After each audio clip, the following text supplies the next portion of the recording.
السلام عليكم ورحمة الله وبركاته. إن الحمد لله نحمده ونستعينه ونستغفره ونعوذ بالله من شرور أنفسنا ومن سيئات أعمالنا. من يهده الله فلا مضل له ومن يضلله فلا هادي له، وأشهد أن لا إله إلا الله وحده لا شريك له، وأشهد أن محمدا صلى الله عليه وسلم عبده ورسوله. يا أيها الذين آمنوا اتقوا الله حق تقاته ولا تموتن إلا وأنتم مسلمون. يا أيها الناس اتقوا ربكم الذي خلقكم من نفس واحدة وخلق منها زوجها وبث منهما رجالا كثيرا ونساء، واتقوا الله الذي تساءلون به والأرحام إن الله كان عليكم رقيبا. يا أيها الذين آمنوا اتقوا الله وقولوا قولا سديدا يصلح لكم أعمالكم ويغفر لكم ذنوبكم، ومن يطع الله ورسوله فقد فاز فوزا عظيما. ألا إن أصدق الكلام كلام الله، وخير الهدي هدي محمد صلى الله عليه وسلم، وشر الأمور محدثاتها، وكل محدثة بدعة، وكل بدعة ضلالة، وكل ضلالة في النار. أما بعد. السلام عليكم. أما بعد. D'abord, est-ce que vous m'entendez ou pas? Al-Ghuraba, est-ce que vous m'entendez ou pas? Al-Ghuraba. Écris-moi sur le paltok. Abou Marwan.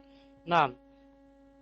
طيب بالغرابة sur l'autre, sur le InSpeak, vous m'entendez ou pas? Sinon je te donne le micro, c'est toi qui prends le micro pour stéréo mix ou là comment ça s'appelle avec. طيب j'attends que tu m'écrives. Alors prends le micro, on entend, d'accord.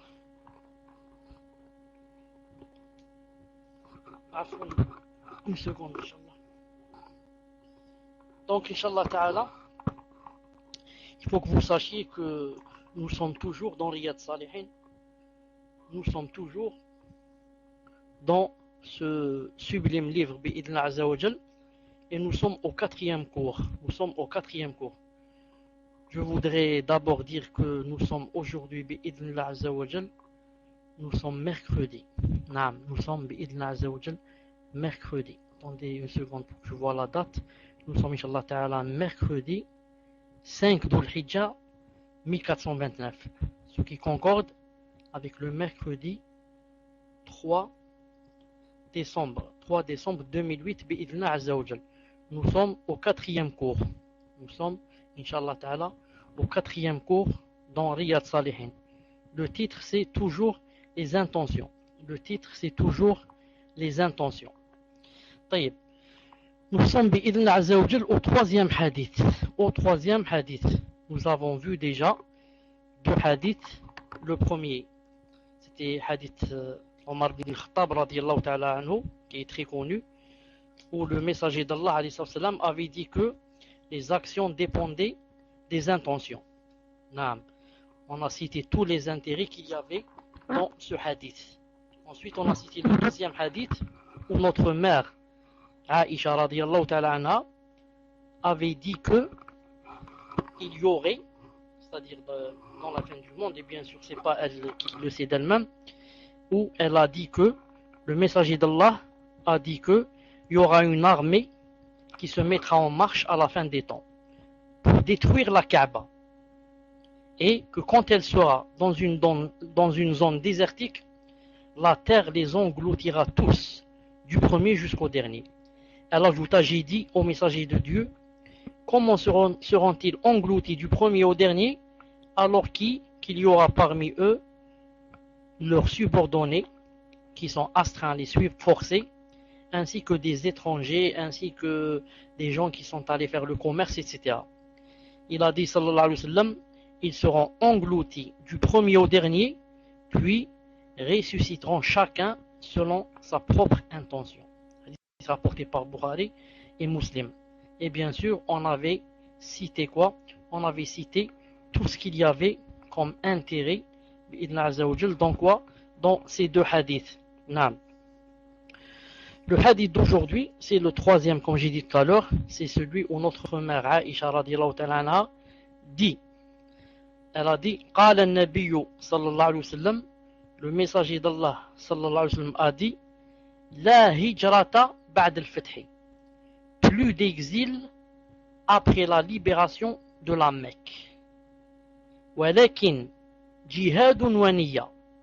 Mais il n'y aura qu'une sortie pour la guerre sainte ou pour toute autre intention. Ou pour toute autre intention. Ensuite, elle a dit, que, alayhi salam, il a dit, وَإِذَا اسْتُنْفِرْتُمْ فَانْفِرُوا. متفق عليه. وَإِذَا اسْتُنْفِرْتُمْ فَانْفِرُوا.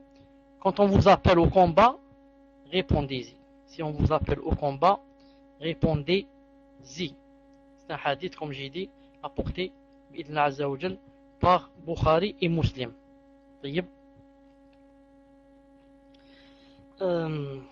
Maintenant, Cheikh Rahimahullah va commencer à expliquer le hadith. Cheikh Ibn Uthaymin Rahimahullah va commencer à expliquer le hadith. Maintenant, pour ceux qui disent pour les deux hadiths précédents, où sont les intérêts, etc., ce n'est pas la peine de vous dire, vous le savez, qu'ils sont dans les cours qui sont enregistrés dans le site. Les cours qui sont enregistrés dans le site, et le site c'est écrit en haut www.chalabi.com. Là-bas il y a des cours enregistrés. المهم الشيخ ابن عثيمين الله يرحمه dit في هذا الحديث نافى رسول الله صلى الله عليه وسلم الهجرة بعد الفتح. Et avant de commencer l'explication, j'attire l'intention spécialement du frère Al-Ghuraba pour lui dire, est-ce que dans le InSpeak, est-ce qu'il peut écrire Al-Ghuraba, est-ce que tu peux écrire quelque chose ici ou tu ne peux pas? Car moi je ne suis qu'ici, je ne suis pas dans le Paltalk. Au moins s'il se passe quelque chose pour que je sois au courant. Est-ce que tu peux écrire dans Hada ou là tu peux pas? Tu écris seulement dans le Paltalk. Ah, tu ne peux pas. Attends, je vais essayer de faire quelque chose. Donnez le droit de parler. Fadhal maintenant. Écriture quelque chose, je crois que tu peux écrire numéro 1. Alors, va essayer d'écrire quelque chose. Alhamdulillah. Donc, Inch'Allah Ta'ala, n'oublie pas que je ne suis pas dans le Paltalk. Je suis ici avec vous. S'il se passe quelque chose, c'est ici, Inch'Allah Ta'ala, que tu dois m'avertir. Donc, Bismillah ar-Rahman ar-Rahim, Cheikh Ibn Uthaymin, Allah yarhamou, dit, في هذا الحديث نفى رسول الله صلى الله عليه وسلم الهجرة بعد الفتح. فقال, qu'est-ce qu'il a dit? فقال لا هجرة. Il a dit, dans ce hadith, le messager d'Allah sallallahu alayhi wa sallam a dit qu'il n'y aurait plus de hijra, c'est-à-dire d'exil. Il n'y aurait plus d'exil après la libération de la Mecque. Ensuite, il a dit وَهَذَا النَّفْيُ لَيْسَ عَلَى عُمُومِهِ. Le cheikh, rahimahullah, a dit, mais cette façon de dire qu'il n'y aura plus de hijra, ce n'est pas une façon générale ni globale. يعني أن الهجرة لم تبطل بالفتح بل إنه لا تنقطع الهجرة حتى تنقطع التوبة ولا تنقطع التوبة حتى تخرج الشمس من مغربها. Donc le Cheikh Rahimahullah veut montrer que le hadith du messager d'Allah sallallahu alayhi wa sallam, quand il a dit qu'il n'y aura plus de hijra, yani d'exil du pays après la libération de la Mecque, il a dit qu'il ne faut pas prendre ça dans sa généralité. Mais le messager d'Allah alayhi wa sallam veut dire ici qu'il n'y aura plus de hijra à partir de la Mecque. C'est-à-dire que c'est une très bonne nouvelle. La Mecque deviendra, ou est devenu, un pays musulman et ne sera jamais un pays de mécréants. Et quand on est dans un pays musulman, on n'est pas, il ne nous est pas ordonné de le quitter. Sauf si on va dans un pays qui est meilleur. Donc, la Mecque étant devenue un pays musulman, alhamdoulilah, ce n'est plus la peine de faire la hijra, car autrefois, tout le monde devait faire la hijra et sortir de la Mecque, quand elle était un pays de kuffar et de mécréants. Sauf ceux qui ne pouvaient pas, comme les enfants par exemple, ou bien les mères, les faibles, les femmes, les malades, ceux qui ne pouvaient pas. Mais tout le monde, tous les gens qui pouvaient, s'ils restaient, ils avaient des péchés. Même une femme, même la femme doit faire la hijra, si elle a bien sûr les moyens et les capacités. Il a dit quelle est la preuve? La preuve, c'est l'autre hadith du messager d'Allah sallallahu alayhi wa sallam, où il a dit La tanqati'u al-hijratu hatta tanqati'a at-tawbatu. La hijra ne cessera pas jusqu'à ce que le repentir cesse. Wa la tanqati'u at-tawbatu hatta takhruja ash-shamsu min maghribiha. Et le repentir ne cessera pas jusqu'à ce que le soleil se lève de l'ouest. Donc, conclusion, la hijra ne cessera pas jusqu'à ce que le soleil se lève de l'ouest. Mais, ce qui cessera, c'est la hijra de la Mecque vers un autre pays. Parce que la Mecque, comme j'ai dit, est devenue un pays musulman. Il a dit وَكَانَتْ مَكَّةُ تَحْتَ سَيْطَرَةِ الْمُشْرِكِينَ. Il a dit la Mecque, elle était sous l'emprise et la règne des mécréants, et le règne des mécréants et des polythéistes. وَأَخْرَجُوا مِنْهَا رَسُولُ اللَّهِ صَلَّى اللَّهُ عَلَيْهِ وسلم. Et ils ont fait sortir de la Mecque, de force, le messager d'Allah sallallahu alayhi wa sallam. Ils l'ont expulsé, بِأَبِهُ وَأُمِّهِ. Ils l'ont fait sortir de force. فَهَاجَرَ بِإِذْنِ رَبِّهِ الْمَدِينَةِ. Qu'est-ce qu'il a fait? Donc, il a fait la hijra, l'exil, vers quoi? Vers Médine. وبعد 8 سنوات رجع النبي صلى الله عليه وسلم إلى مكة. Et après 8 années en exil, le messager d'Allah sallallahu alayhi wa sallam est revenu vers la Mecque. مظفرا منصورا. مظفرا منصورا. C'est-à-dire فاتحا مظفرا منصورا. Il est revenu vers la Mecque en la libérant, en triomphant. sallallahu alayhi wa sallam.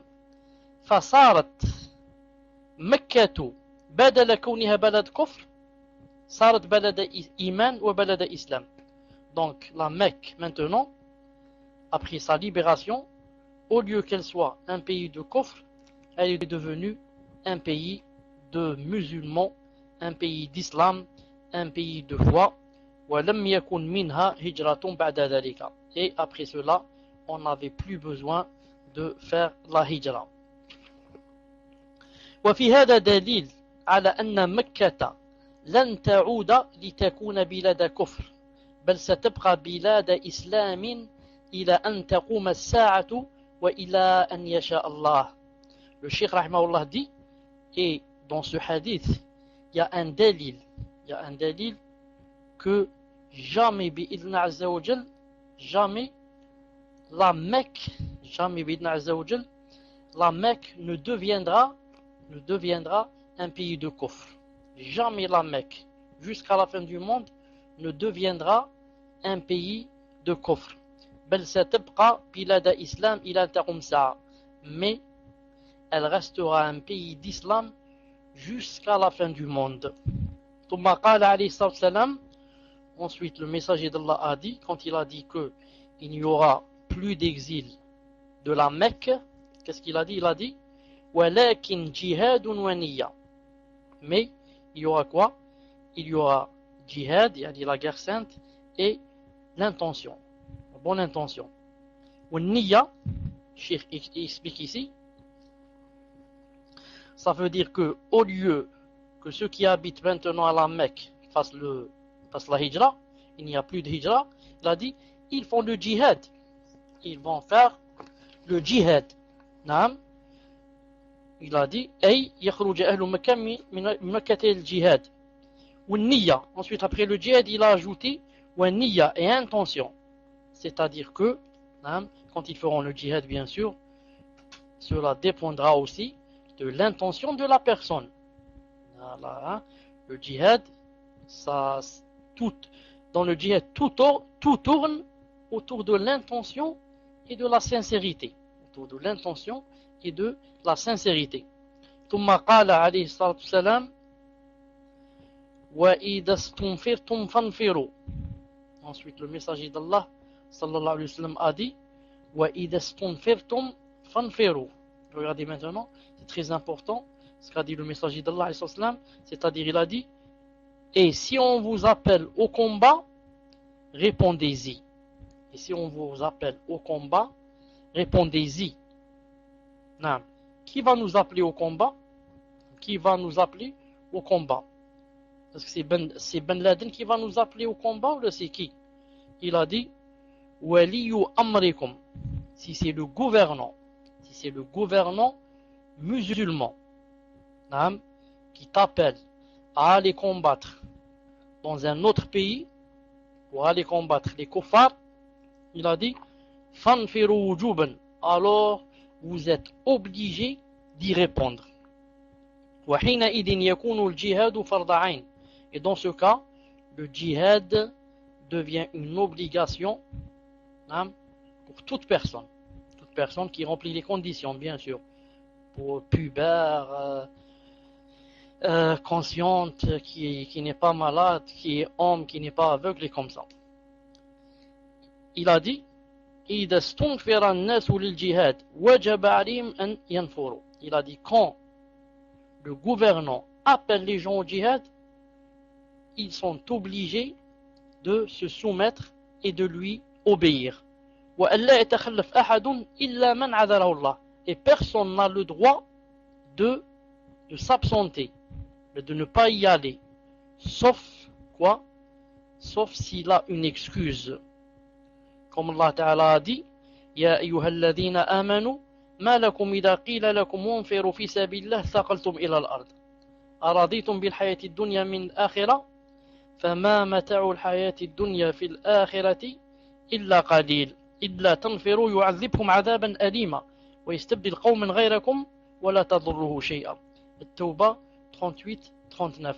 C'est-à-dire que Allah Azza wa Jalla a dit ô vous qui croyez, qu'avez-vous lorsque l'on vous dit élancez-vous dans le sentier d'Allah, c'est-à-dire allez combattre, vous vous apesantez sur la terre. Vous devenez lourd, subhanallah, et vous restez collé à la terre. Allah Ta'ala dit, la vie présente vous agrée-t-elle plus que l'au-delà? Vous préférez cette vie à l'au-delà? Or, la jouissance de la vie présente ne sera que peu de choses comparée à l'au-delà. Ensuite, Allah Ta'ala dit, si vous ne répondez pas au combat, il vous châtiera d'un châtiment douloureux et vous remplacera par un autre peuple. Vous ne lui nuirez en rien. Allah Azza wa Jal est omnipotent. Naam. Donc il a dit, Cheikh Lahmou continue dit, وهذا أحد المواضع التي يكون فيها الجهاد فرض عين. وهذا أحد المواضع التي يكون فيها الجهاد فرض عين. Il a dit, et là, ce cas, c'est-à-dire lorsque le gouvernant nous ordonne d'aller combattre, il a dit, ce cas-là, c'est l'un des cas, des 3 ou 4 cas, où le djihad, le combat dans le sentier d'Allah, devient une obéissance pour toute personne.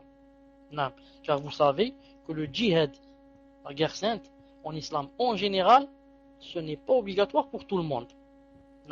Si certains y vont et leur nombre suffit et ils ont ce qui suffit en armes et en hommes, etc., ce n'est pas la peine que tout le monde aille. Mais des fois ça devient obligatoire pour tout le monde. Quand est-ce par exemple?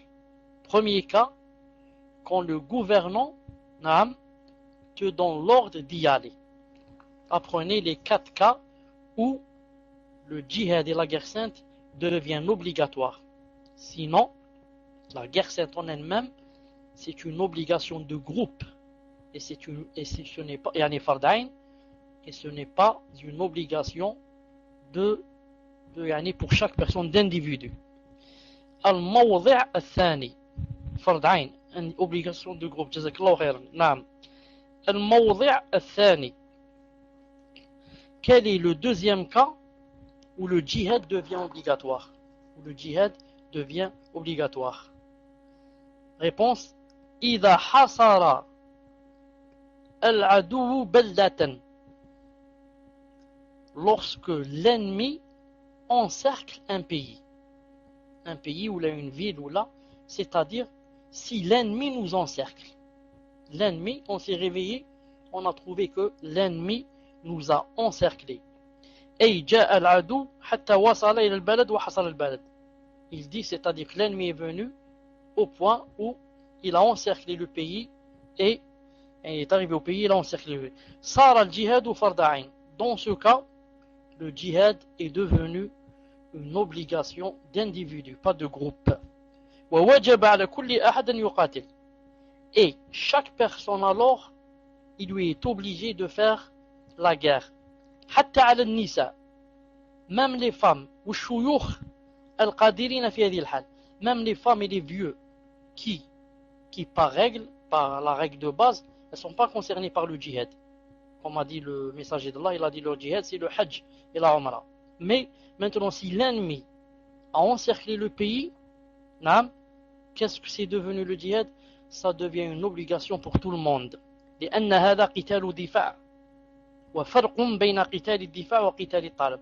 Car dans ce cas, le combat qu'on va mener, ce n'est pas un combat de demande. Ce n'est pas nous qui avons demandé de faire la guerre. Mais c'est un combat de défense. Un combat de défense. L'ennemi va nous massacrer, va tuer tout le monde, va égorger tout le monde. Donc, qu'est-ce qu'il nous reste? Il ne nous reste plus qu'à nous défendre. Et la défense ici, le combat, devient obligatoire. Donc, le deuxième cas, je répète, le premier cas, c'est quand le gouvernant nous donne l'ordre. Le deuxième cas, c'est quand quoi? C'est quand l'ennemi nous encercle. C'est quand l'ennemi nous encercle. Troisième cas où le djihad, la guerre sainte, devient une obligation.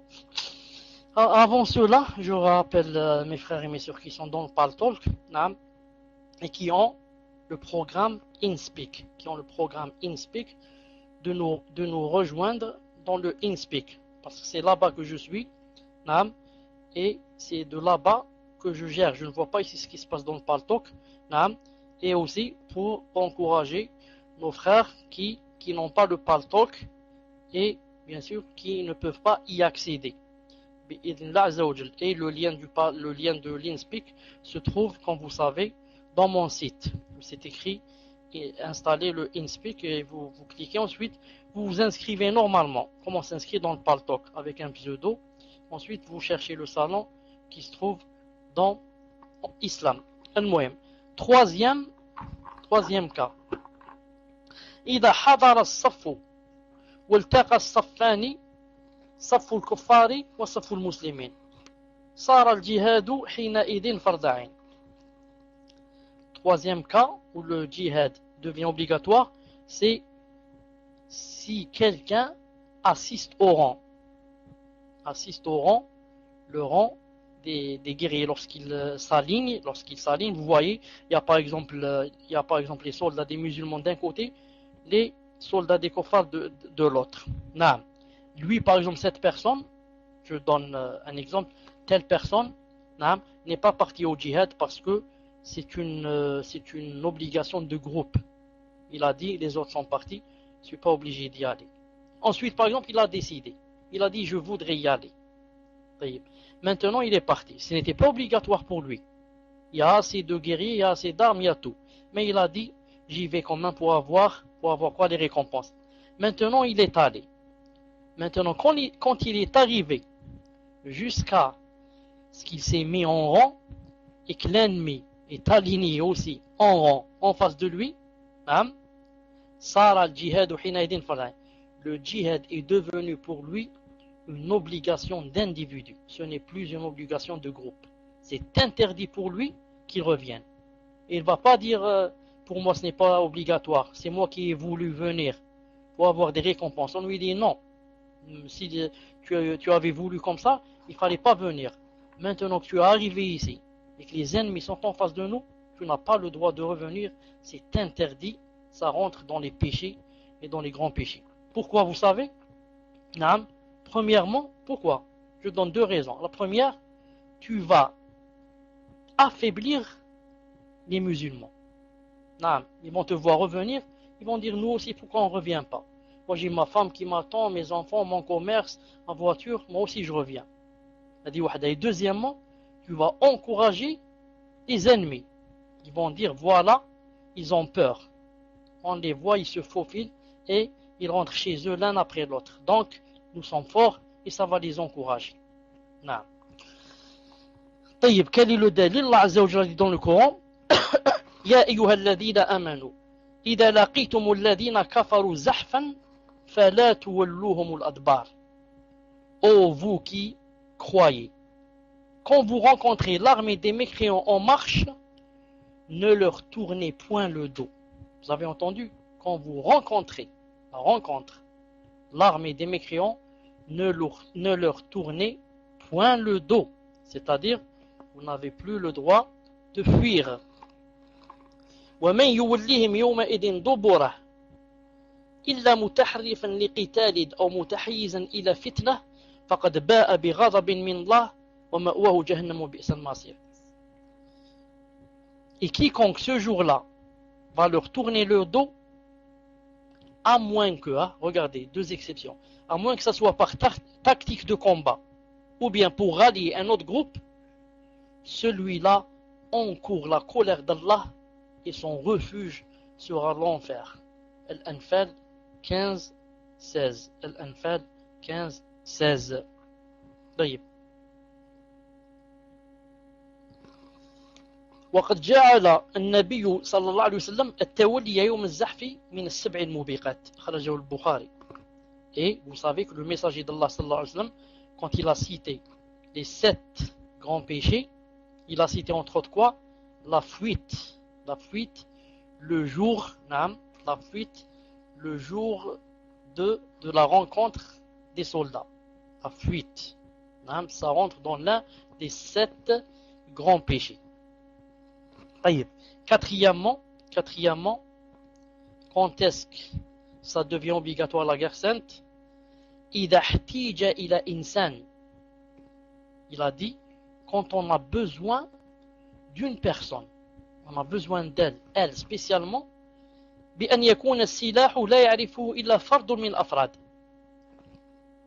Il a dit par exemple, si on a une arme, une certaine arme, et que cette arme, personne par exemple ne sait comment qu'elle fonctionne, sauf X, sauf cette personne-là qui s'appelle Omar. Cette personne, Omar, c'est la seule qui peut faire fonctionner cette arme. Donc maintenant, les guerriers ont besoin de cette arme, et cette arme ne fonctionne que si Omar la fait fonctionner. Donc, pour Omar, le djihad est devenu une obligation d'individu. Si Omar dit « je ne pars pas à la guerre », celui-là, il a fait un grand péché. Pourquoi? Parce que il y a une arme que seul lui peut faire fonctionner. نعم. فهذه هي المواطن الأربعة يكون جهاد فيها فرض. وما سوى ذلك فإنه يكون فرض كفاية. Il a dit, dans ces 4 cas que l'on vient de citer, le djihad devient une obligation d'individu. À part les 4 cas, cela devient quoi le djihad? Cela devient une obligation de groupe et pas d'individu. طيب. قال أهل العلم ويجب على المسلمين أن يكون منهم جهاد في العام مرة واحدة يجاهد أعداء الله. Il a dit Cheikh Ibn Uthaymin Allah yarhamou, et les musulmans doivent une fois par an faire la guerre sainte, faire la guerre aux mécréants. Pour que quoi? Pour que la parole d'Allah Azza wa Jalla soit la plus haute.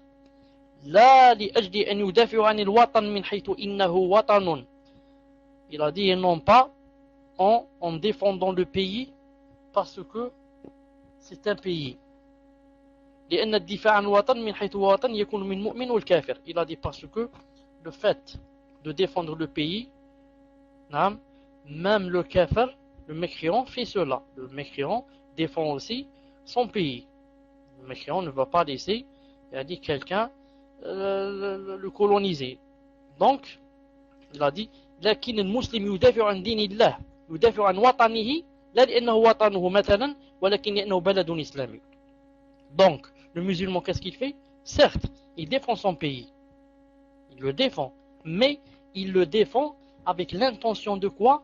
Avec l'intention que c'est un pays de musulmans. Je suis dans un pays musulman. Donc, moi je défends quoi? Je défends l'islam dans ce pays. Et non pas seulement le pays. Pourquoi? Pour ne pas ressembler aux kuffars. Car, comme j'ai dit, même les kuffars défendent leur pays.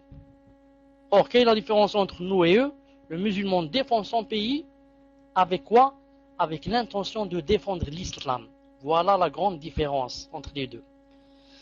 Il a dit ولذلك يجب علينا في مثل هذه الظروف التي نعيشها اليوم يجب علينا أن نذكر جميع العامة بأن الدعوة إلى تحرير الوطن وما أشبه ذلك دعوة غير مناسبة وأنه يجب أن يعبأ الناس تعبئة دينية يقال إننا ندافع عن ديننا قبل كل شيء. Il a dit, c'est pour ça que de nos jours, Cheikh Lahmoud dit, de nos jours, il faudrait quoi? Il faudrait, si je puis dire, comment on dit nabbah? Il faudrait, attendez, comment on dit nabbah? Disons, attirer l'attention, il faudrait attirer l'attention des peuples, que le fait de défendre le pays en lui-même ne suffit pas. Mais encore faut-il ajouter, comme j'ai dit tout à l'heure, le fait de le défendre parce que c'est un pays musulman. Parce que c'est un pays musulman et qu'avant tout, je défends l'islam dans ce pays. Je défends l'islam dans ce pays. Ensuite, il a cité le hadith du messager d'Allah, sallallahu alayhi wa sallam, où on lui demanda lequel des trois. On lui a dit lequel des trois de ces trois combattants combat sur le chemin d'Allah Azza wa Jal, combat fi sabilillah. L'homme qui combat par bravoure et par courage, ou bien l'homme qui combat par esprit partisan, ou bien l'homme qui combat par pure ostentation. Qu'a-t-il répondu sallallahu alayhi wa sallam? Il a dit من قاتل لتكون كلمة الله هي العليا فهو في سبيل الله. رجل البخاري ومسلم. Il a dit celui qui combat pour que la parole d'Allah soit la plus haute, c'est ce combat qui est sur la voie d'Allah Azza wa Jal. C'est ce combat qui est sur la voie d'Allah Azza wa Jal. Il a dit intabih ila hadha al-qayd. Le Cheikh Lahmoudi, remarquez bien cette condition. Remarquez bien cette clause.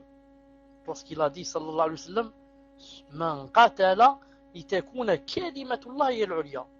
Celui qui fait la guerre pour que la parole d'Allah soit la plus haute. Il a dit la parole d'Allah, il n'a pas dit le pays. Il n'a pas dit le pays. Non. Et il a cité un autre hadith où il a dit وقد ثبت عن النبي صلى الله عليه وسلم أنه قال لا يكلم أحد في سبيل الله والله أعلم بمن يكلم في سبيله أي يجرح إلا جاء يوم القيامة وجرحه يثعب اللون لون الدم والريح ريح مسك. خرجه البخاري ومسلم. Ensuite il a cité un hadith du messager d'Allah sallallahu alayhi wa sallam où il est dit à peu près, il est dit que quiconque sera blessé fi sabilillah pour le visage d'Allah, fi sabilillah, pour le sentier d'Allah. Ensuite, il a dit Wallahu a'lamu biman yuklamu fi sabilillah. Allah sait celui qui a été blessé pour lui. Nous on ne sait pas. Il a dit toute personne qui sera blessée fi sabilillah, cette personne viendra le jour du jugement dernier avec le sang qui coule, le sang qui coulera comme preuve que c'était fi sabilillah. Al-lawnu, la couleur de sang, mais l'odeur, ce n'est pas l'odeur de sang, mais l'odeur du musc et de l'encens. Il a dit, regardez comment le messager d'Allah, sallallahu alayhi wa sallam, a mis comme condition que cette guerre-là devrait être fi sabilillah, vraiment pour le visage d'Allah Azza wa Jal. Ensuite, Cheikh Rahimahullah va passer au quatrième hadith. Ensuite, le Cheikh Rahimahullah va passer au quatrième hadith. Avant cela, je n'oublierai pas de citer que donc vous voyez qu'en islam, il y a deux sortes de guerres saintes. Il y a celle de la défense, quand on se défend, et il y a celle de la demande, quand ce sont les musulmans qui la font et la demandent, sans défense. Beaucoup de musulmans sont complexés. Ils ne parlent que de la première. Ils disent non, en islam, il n'y a que la défense. Nous, on n'est pas complexés pour dire qu'il y a celle de la demande. Car s'il y a des kuffars qui soi-disant, ce sont les défenseurs des droits de l'homme, des pays des droits de l'homme, etc., eux-mêmes colonisent les gens jusqu'à de nos jours, colonisent des pays, et soi-disant, ce sont les défenseurs des droits de l'homme, colonisent des pays en ayant sous prétexte que ces pays ont quoi?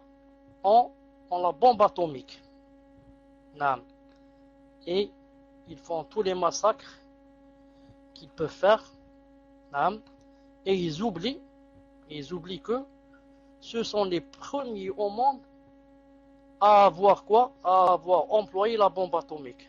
Ils oublient que ce sont les premiers à avoir employé la bombe atomique contre les Chinois, les Japonais, à Hiroshima et Nagasaki. Ils oublient ça. Ils oublient que ce sont les premiers à avoir tué des milliers d'enfants, des milliers d'hommes, des milliers de femmes, des millions d'animaux, des millions de vaches, des millions, et leurs enfants jusqu'à présent sont malades. Et ils veulent défendre les droits de l'homme. Je dis, c'est pour ça que je lisais aujourd'hui dans un journal où leur grand chef a dit quoi? A dit que maintenant, il vient d'apprendre que tout ce qui s'est passé en Irak, c'était basé sur des fausses informations. C'est-à-dire que maintenant, quand tout est terminé, quand des milliers sont morts et ont été torturés, etc., Guantanamo et j'en passe, ils disent quoi? Maintenant, on vient d'apprendre que c'était faux et qu'il n'y avait pas l'atomique, il n'y avait pas le Nawawi, il n'y avait pas l'atome, il n'y avait pas ça, et que c'était fait sur des rapports, de faux rapports. On dit, Hasbunallah wa ni'mal wakil. Et vous savez, les défenseurs des droits de l'homme, ce qu'ils ont fait dans les prisons d'Irak et dans les prisons de Guantanamo, que Allah Azza wa Jalla nous préserve. Nous on dit en islam, quand on fait le djihad, ce n'est pas pour tuer les gens ni les massacrer. C'est pour éloigner ceux qui empêchent la lumière d'Allah Azza wa Jalla d'arriver au cœur. Allah Azza wa Jalla, la terre, c'est sa terre. Le monde, c'est son monde. Les hommes, les humains, les animaux, c'est lui qui a créé tout ça. Maintenant, Allah Ta'ala veut que toutes les personnes voient la lumière. Ensuite, s'ils n'acceptent pas, ils n'acceptent pas. Or, il y a des gens qui empêchent la lumière d'Allah Azza wa Jalla d'arriver. En ce sens, l'islam a légiféré la guerre sainte. Ce n'est pas pour tuer les gens et les massacrer, mais pour éloigner les barrières qui ne laissent pas la lumière d'Allah Azza wa Jalla arriver dans les cœurs des gens. Maintenant que la lumière arrive, celui qui croit, alhamdulillah, celui qui ne veut pas croire, qui ne croit pas, c'est l'enfer qui l'attend. فَمَنْ شَاءَ فَلْيُؤْمِنْ وَمَنْ شَاءَ فَلْيَكْفُرْ. Allah Ta'ala dit لَا إِكْرَهَ فِي الدِّينِ. Il n'y a pas de contrainte dans la religion. قَدْ تَبَيَّنَ الرُّشْدُ مِنَ الْغَيِّ. Mais à condition, quand il a dit il n'y a pas de contrainte, qu'est-ce qu'il a dit juste après? Il a dit قَدْ تَبَيَّنَ الرُّشْدُ مِنَ الْغَيِّ. Maintenant, ça s'est éclairci. Le chemin de la droiture et l'autre chemin, le chemin de Jahannam. Maintenant, si quelqu'un ne veut pas croire, qu'il ne croit pas. Non, il n'y a pas de contrainte en islam. طيب. Ensuite, le messager d'Allah, sallallahu alayhi wa sallam, je vais penser si je rentre dans le troisième hadith ou pas. طيب, je vais aller un peu vite comme ça. Il a dit وعن أبي عبد الله جابر عبد الله الأنصاري ابن عبد الله الأنصاري رضي الله تعالى عنهما قال. Donc, il y a un compagnon رضي الله تعالى عنه qui a dit. Il a dit quoi?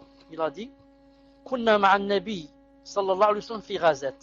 Nous étions avec le messager d'Allah alayhi wa sallam dans une expédition. Cette expédition, c'est l'expédition de Tabouk. Faqal. Alors le messager d'Allah a dit, Inna bil madinati la rijalan ma sirtum masiran wa la qata'tum wadiyan illa kanu ma'akum. Il a dit, il y a à Médine des gens qui, dans toute marche que vous faites et dans toute la vallée que vous traversez, ils sont avec vous. Subhanallah. Ensuite, il a dit, habasahumul marad.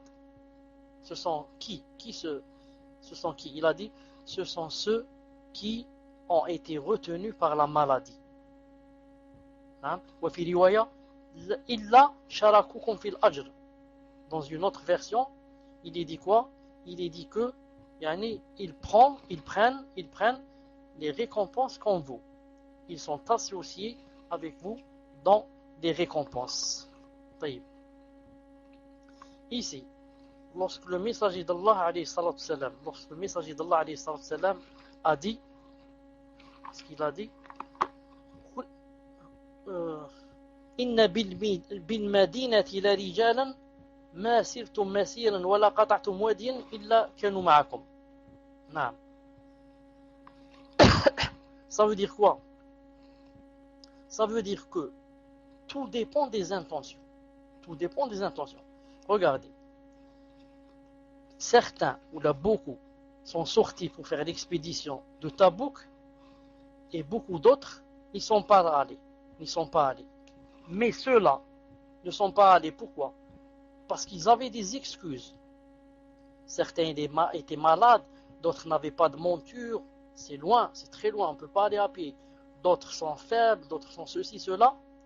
Mais malgré cela, Allah Azza wa Jal leur donne quoi? Leur donne, c'est-à-dire, il les fait associer avec ceux qui combattent. Malgré que ceux-là ne combattent pas, ils sont chez eux à la maison, mais Allah Ta'ala leur donne quoi? La récompense de ceux qui combattent. Mais seulement dans l'intention. Il ne leur donne pas les actions de l'œuvre. Il ne leur donne pas les récompenses de l'œuvre et des actions. Mais il leur donne la récompense de quoi? La récompense de l'intention. Parce qu'ils avaient l'intention d'y aller, mais ils ont été retenus. C'est plus fort qu'eux, ils n'ont pas les moyens.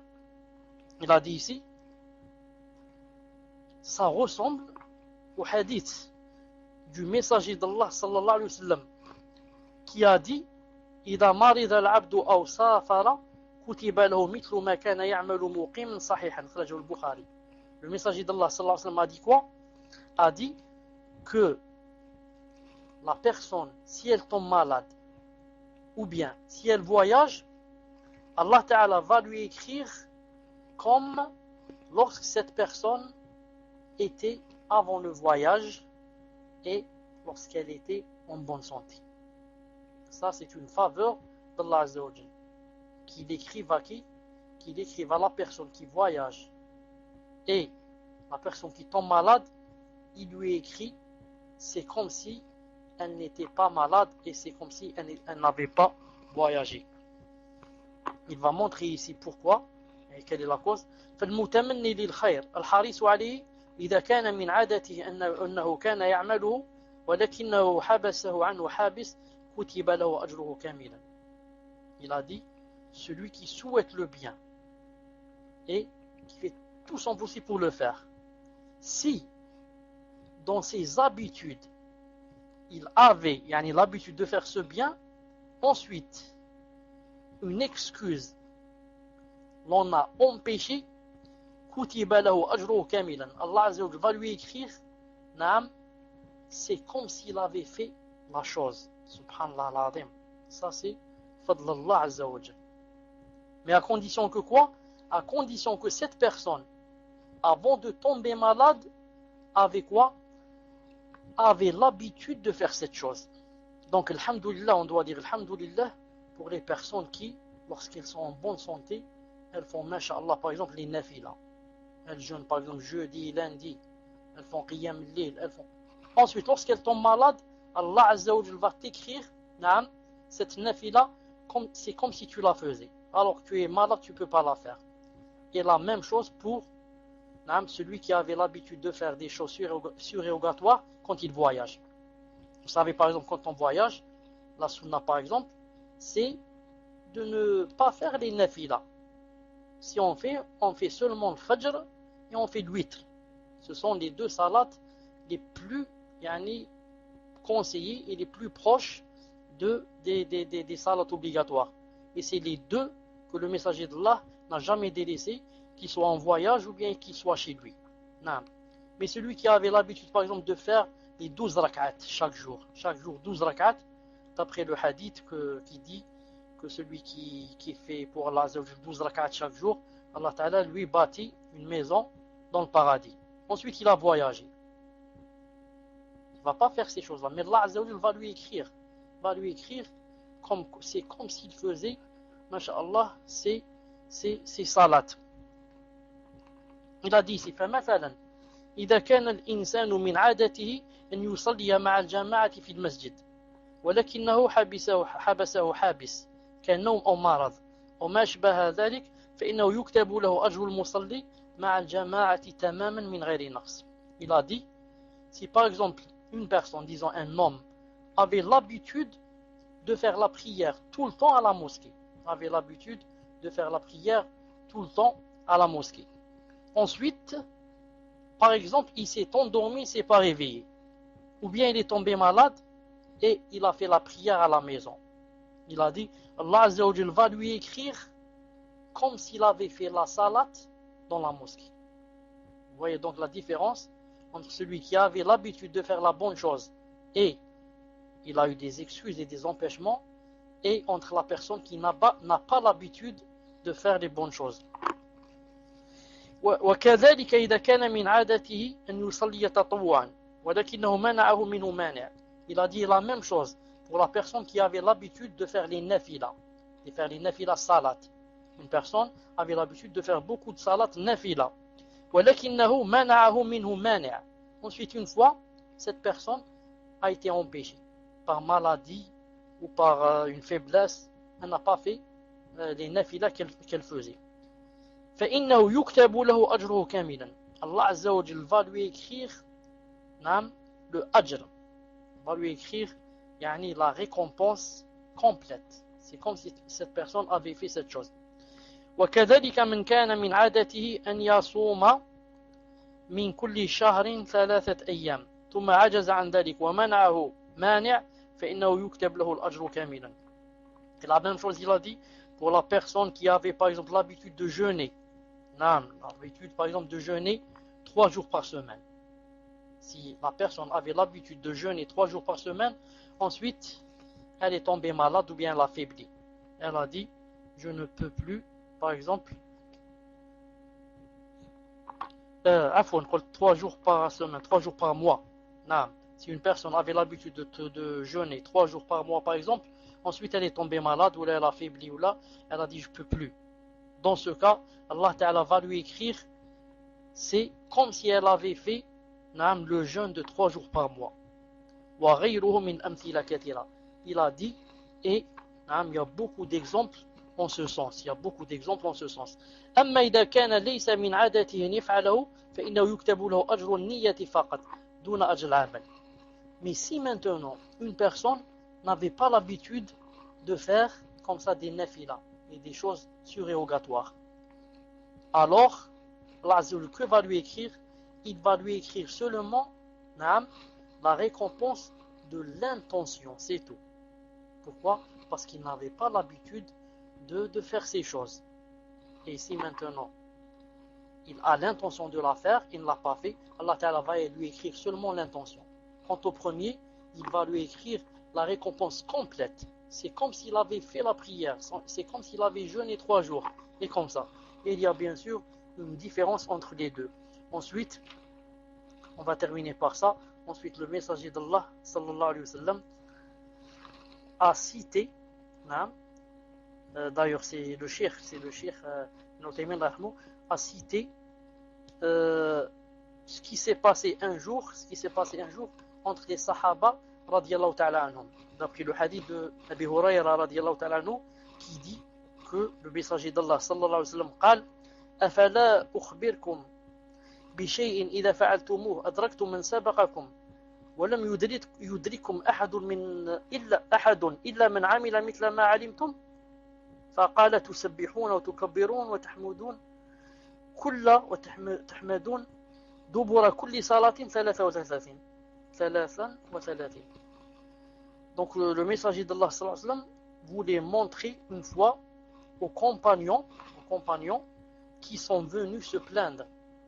Et ils ont dit au messager d'Allah sallallahu alayhi wa sallam, les riches ont emporté les degrés les plus élevés du paradis, ainsi que ses délices éternelles.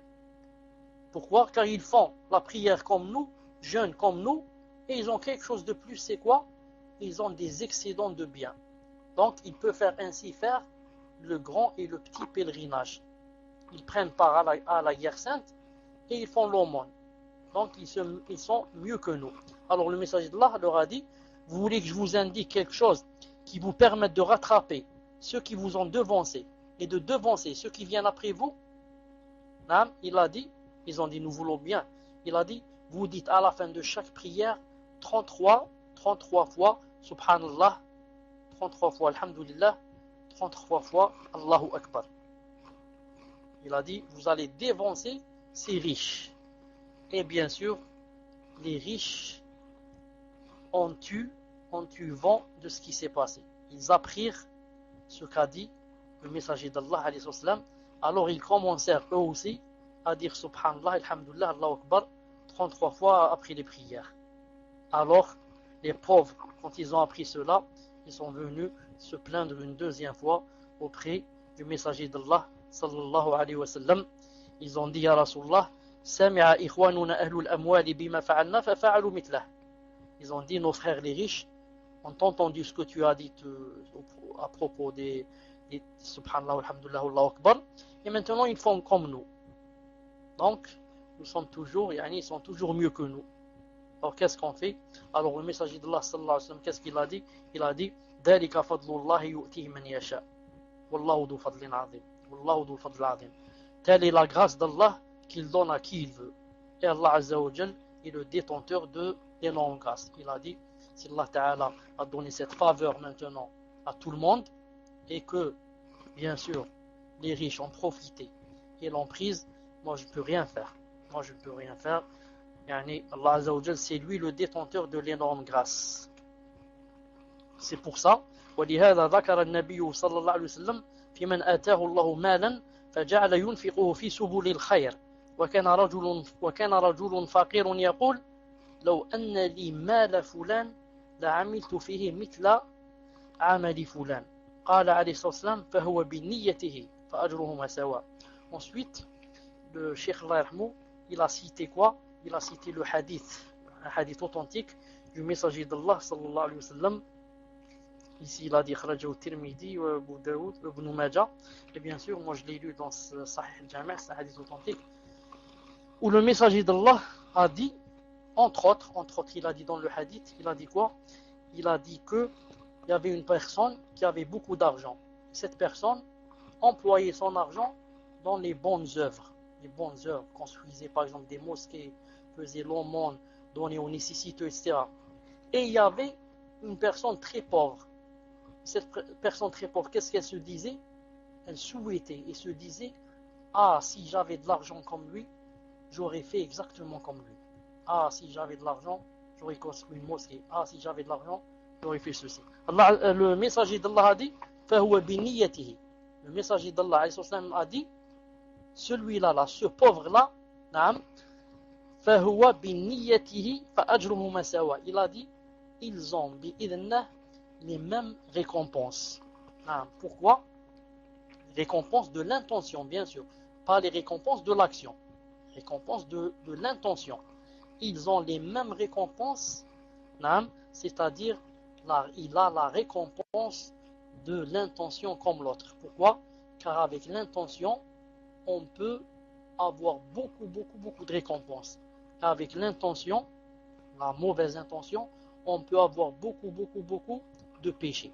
Comme c'est dans ce hadith aussi, où il y avait une personne à qui Allah Ta'ala avait donné beaucoup d'argent, et cette personne utilisait son argent dans des choses qui sont haram et illicites, etc. Et il y avait une autre personne qui était pauvre et qui souhaitait et disait, si j'avais moi aussi de l'argent, j'aurais fait comme lui, comme cette personne, c'est-à-dire j'aurais bu l'alcool, j'aurais volé, j'aurais fait ceci, la drogue, ceci, cela. Alors le messager d'Allah a dit, ils sont égaux aussi dans, c'est-à-dire il est égal, ce pauvre est égal avec le riche dans l'intention aussi en ce qui concerne les péchés. En ce qui concerne les péchés. Donc vous voyez, même la personne, subhanallah al-azim, qui n'est pas riche en islam, qui souhaite de tout son cœur, avec sincérité, que si elle avait de l'argent, elle construirait des mosquées, elle irait au hajj, elle aiderait les pauvres, elle marierait ceux qui ne peuvent pas, elle construirait une école. Celle-là, Allah Azza wa Jal va lui donner les récompenses de l'intention. Subhanallah al-azim, regardez la grâce d'Allah Azza wa Jal, combien qu'elle est grande. Et le contraire est valable pour les personnes qui se disent, si j'avais de l'argent par exemple, j'aurais bu de l'alcool, j'aurais fumé de la drogue, j'aurais fait ceci, j'aurais fait cela, j'aurais acheté un revolver et tué une personne. Toutes ces personnes, Allah Azza wa Jal va leur écrire quoi? Les péchés de l'intention. Les péchés de l'intention. Voilà, Inch'Allah Ta'ala, pour le quatrième hadith. On s'est arrêté, Inch'Allah Ta'ala, au quatrième hadith. Dans 2 ou 3 minutes, Inch'Allah Ta'ala, on va passer directement aux questions-réponses. On va passer, Bidna Azza wa Jal, aux questions-réponses. Et vous connaissez, Inch'Allah Ta'ala, la règle. Vous connaissez la règle. 2 personnes dans le Paltalk et une personne dans le InSpeak. 2 personnes dans le Paltalk et une personne dans le InSpeak, Inch'Allah Ta'ala. Subhanakallahumma wa bihamdik. Ashhadu an la ilaha illa ant. Astaghfiruka wa atubu ilayk. On se rencontre dans quelques instants, Inch'Allah Ta'ala. Assalamu alaikum wa rahmatullahi wa barakatuh. Hayyakumullah. Est-ce qu'il y a du son, Inch'Allah? Alhamdulillah. Assalamu alaikum, Cheikh.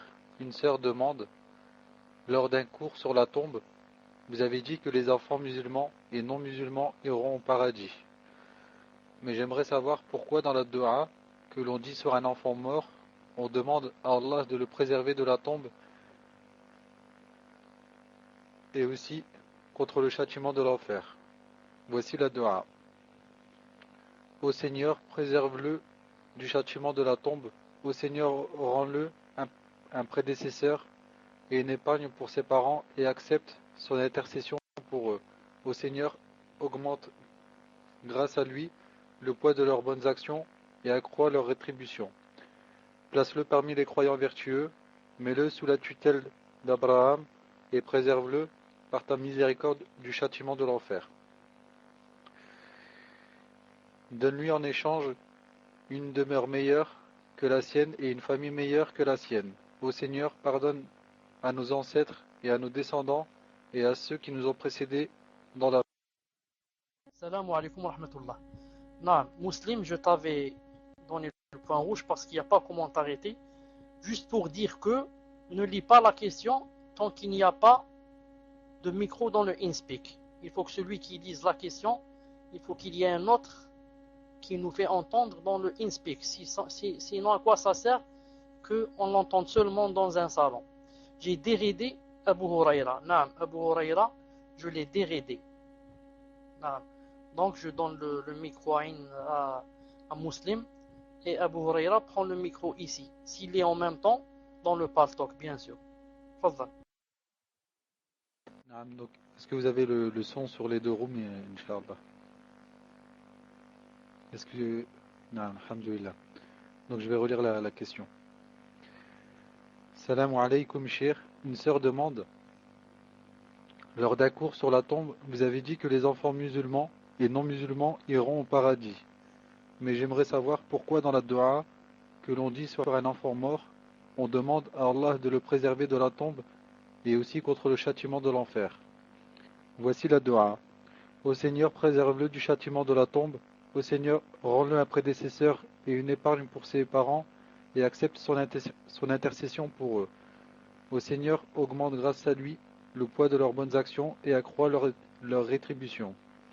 Place-le parmi les croyants vertueux, mets-le sous la tutelle d'Abraham et préserve-le par ta miséricorde du châtiment de l'enfer. Donne-lui en échange une demeure meilleure que la sienne et une famille meilleure que la sienne. Ô Seigneur, pardonne à nos ancêtres et à nos descendants et à ceux qui nous ont précédés dans la foi. Pouvez-vous nous éclairer, Barakallahu fikum, et qu'Allah vous préserve ainsi que toute votre famille. Allahumma amin. Tfadal Cheikh. Alaykoum salam wa rahmatullah wa barakatuh. Naam. Mais je n'ai pas compris. Il y a une différence entre entendre et comprendre. J'ai entendu mais je n'ai pas compris. Pourquoi? Parce qu'il y avait écho. Naam. Il y avait un grand écho dans les deux salons. Il fallait mettre quelque part mute dans un des deux salons pour comprendre bi'idnillahi ta'ala. Donc je ne sais pas exactement c'est quoi la question. Naam, il a dit j'ai muté sur InSpeak. Il faut muter, je crois, sur le Paltalk, pas sur InSpeak. Essayez le contraire, Inch'Allah. Alors là-bas sur InSpeak, en fait j'ai coché sur le haut-parleur. Donc en fait lorsque le cheikh il parle, je l'entends pas sur InSpeak. Je l'entends que sur Paltalk. Donc Inch'Allah je vais faire le contraire. Non, akhi, c'est pas possible. Parce que si je mute sur Paltalk, je peux plus prendre le micro. Donc c'est pas sur Paltalk que je dois muter. Parce que là si je mets mute, ça me coupe le micro. Alors que sur InSpeak, j'ai coché le haut-parleur. Donc normalement ça coupe le son.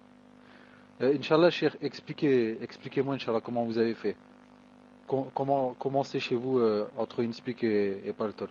Tfadal cher. D'abord, est-ce que vous m'entendez bien sur Paltalk? Vous m'entendez bien?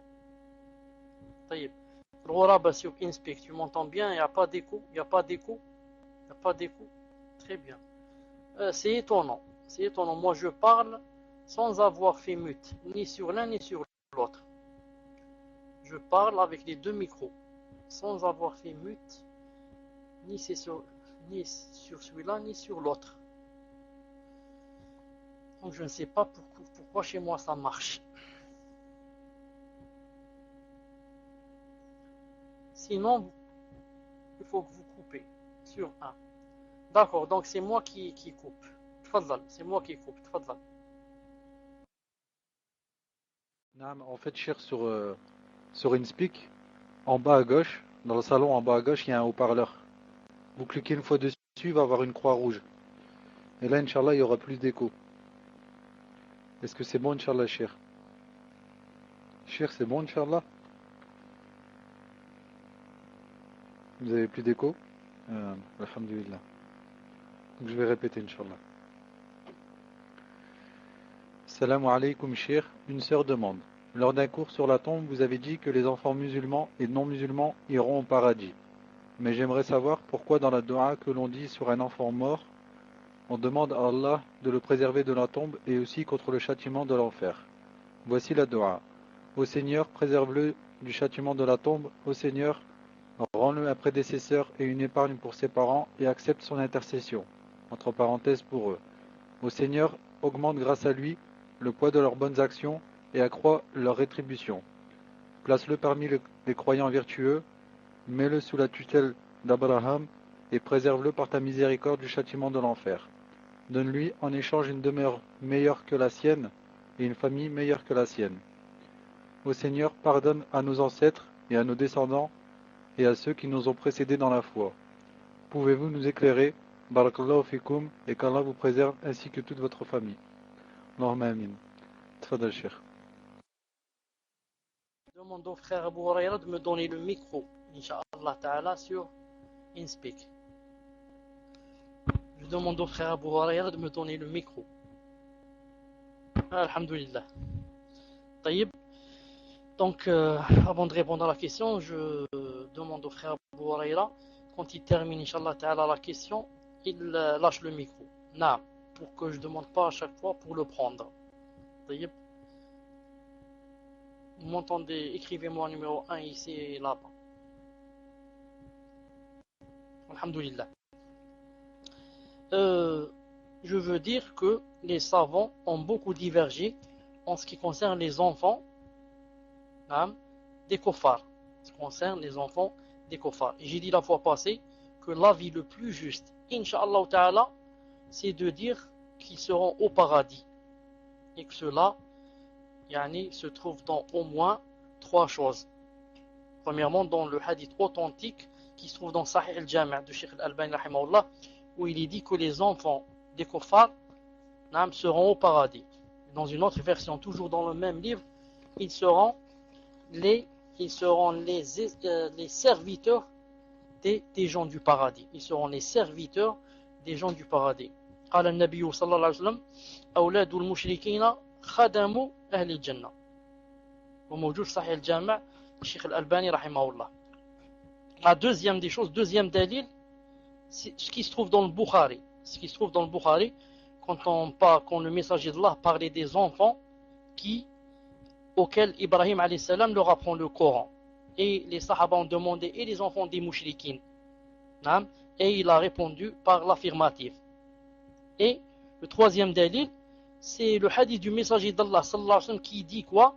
Qui dit que kullu mawloudin yuladu ala al-fitra. Chaque nouveau-né naît avec quoi?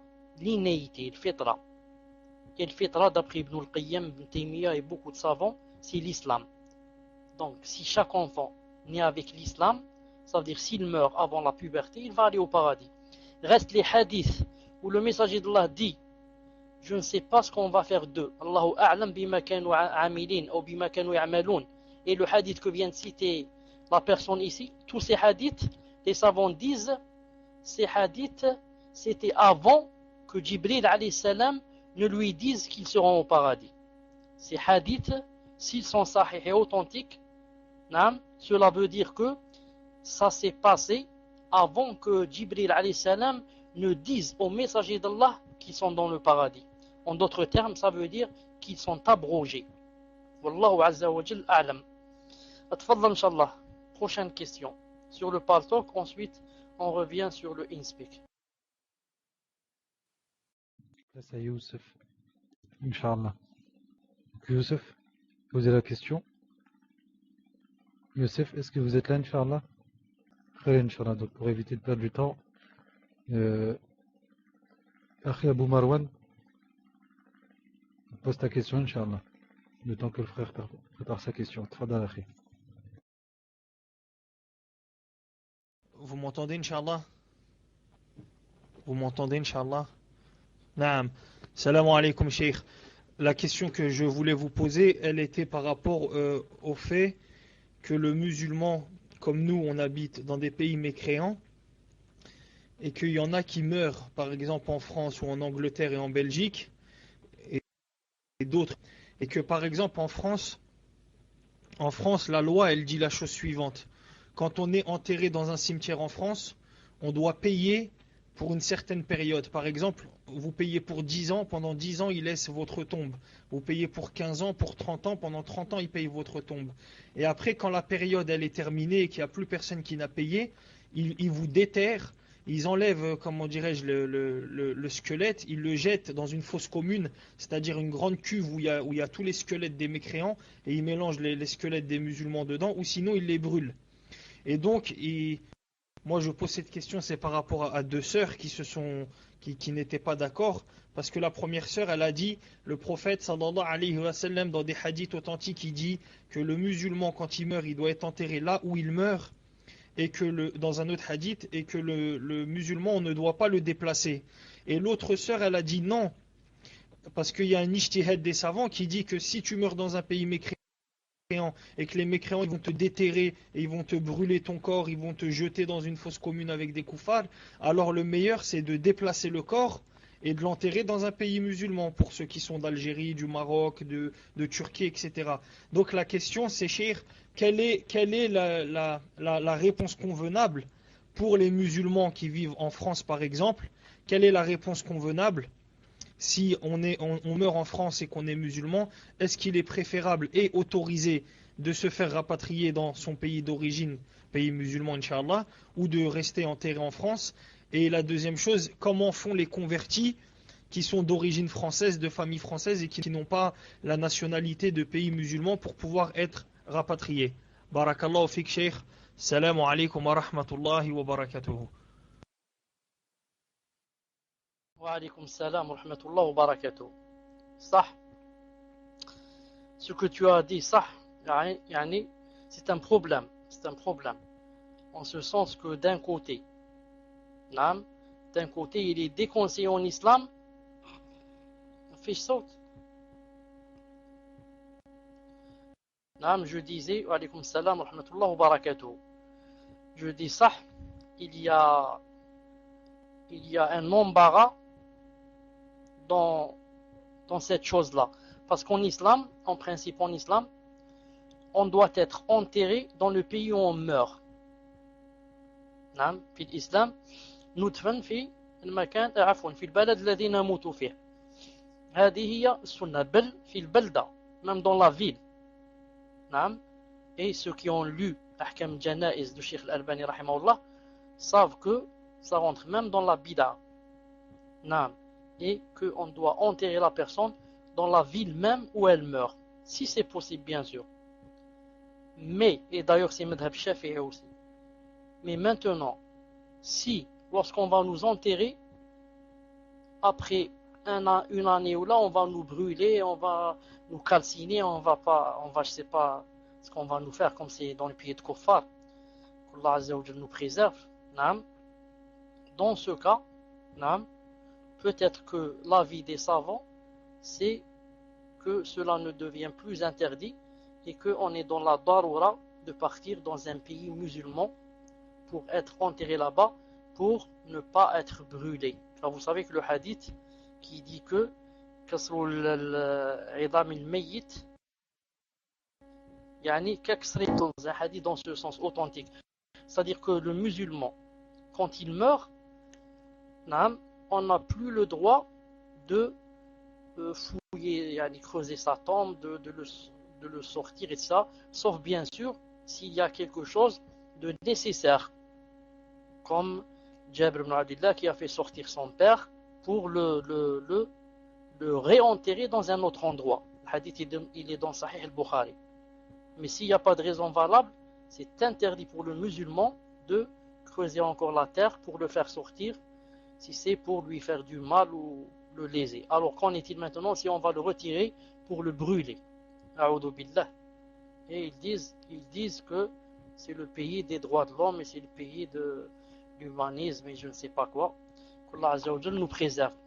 Et je chercherai, Inch'Allah Ta'ala, s'il y a une fatwa en ce sens. Je chercherai s'il y a une fatwa en ce sens.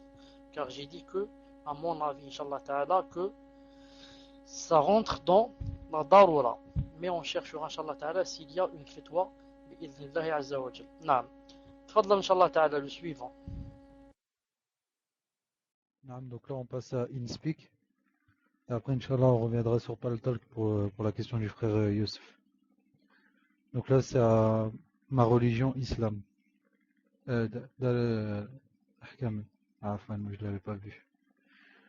Par contre, cher, il faut lui enlever le raid, Inch'Allah, sur InSpeak. Pour qu'il puisse poser la question.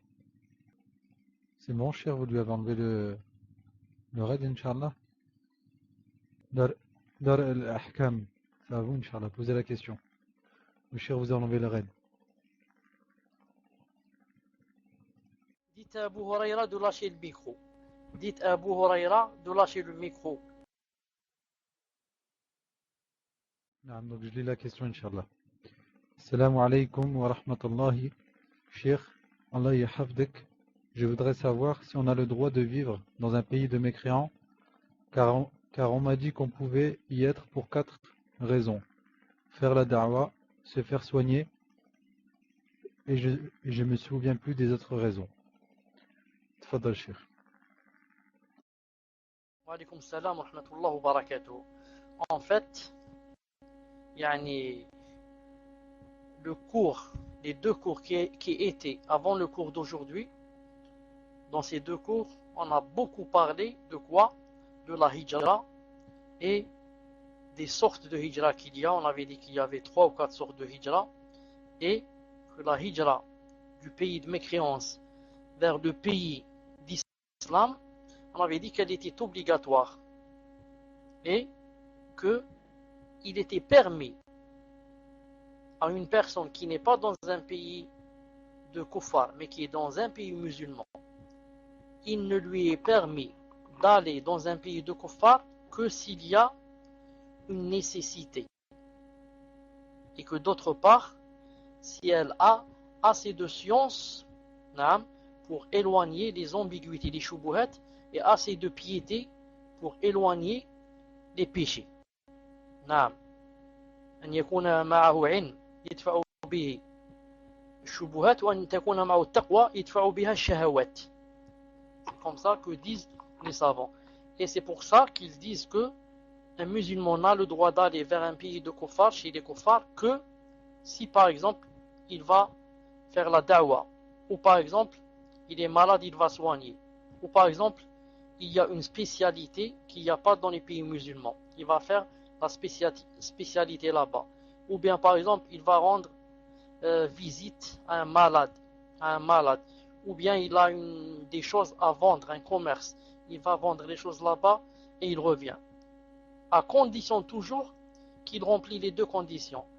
Il a assez de piété pour éloigner les péchés et assez de science pour éloigner les ambiguïtés. C'est pour ça que, surtout les sœurs, elles ne devraient pas permettre aux gens qui viennent, aux hommes qui viennent des pays musulmans pour se marier avec elles. Mais elle doit lui dire, c'est toi qui dois me faire venir chez toi pour faire la hijra. Et ce n'est pas moi qui vais te faire venir ici en France, chez les pays de kuffar. Ensuite, tu vas faire les papiers, ensuite ça va te plaire. Tu vas rester pour de bon, et ensuite peut-être même, tu vas me donner un coup de pied, tu vas te marier avec une autre. Maintenant, je t'ai fait les papiers. Elle lui dit, si tu étais sincère, c'est toi qui dois me faire sortir de ce pays de ténèbres et d'obscurité, de mécréance, pour que j'aille vivre dans un pays musulman. Non, car toute personne qui est dans un pays de mécréance doit faire la hijra tant qu'elle peut. Au point où la femme elle-même peut faire la hijra sans quoi? Sans mahram, sans tuteur. Peut voyager pour la hijra sans quoi? Sans tuteur. Pourquoi? Parce que c'est tellement important la hijra que c'est permis sans tuteur. Et d'ailleurs, la fille du messager d'Allah, Zaynab, l'a faite. Salama aussi sans tuteur. Keltoum bint Abu Mu'ayt, elle l'a fait aussi sans tuteur. Et comme ça. Wallah Azza wa Jal a'lam. Tfadal Inch'Allah le prochain. Il a juste rajouté une petite note. Il a dit donc beaucoup de gens sont dans le péché. Point d'interrogation. Tfadal Cheikh. En fait, toute personne qui a les moyens de faire la hijra et qui ne la fait pas, surtout si elle a peur pour elle a peur de sombrer ou de faire les péchés ou de faire le haram et elle fait pas la hijra, c'est un péché, c'est un grand péché. Et le péché s'agrandit plus quoi? Plus le danger est imminent, plus le danger est proche, il est grand et on a peur de sombrer et on ne fait pas la hijra, plus le péché grandit. D'ailleurs, il y a même un hadith authentique qui dit que tant que la personne ne fait pas la hijra, que tout ce qu'elle fait là-bas est nul jusqu'à ce qu'elle la fasse.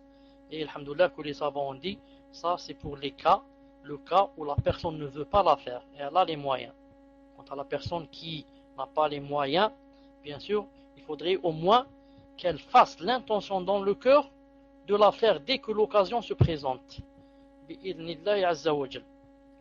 Wallahu ta'ala a'lam. Tfaddal. Et pour Abu Marwan, si tu as les 3 permissions ou la Abu Muhsin, tu les cites, Inch'Allah ta'ala. Tfaddal.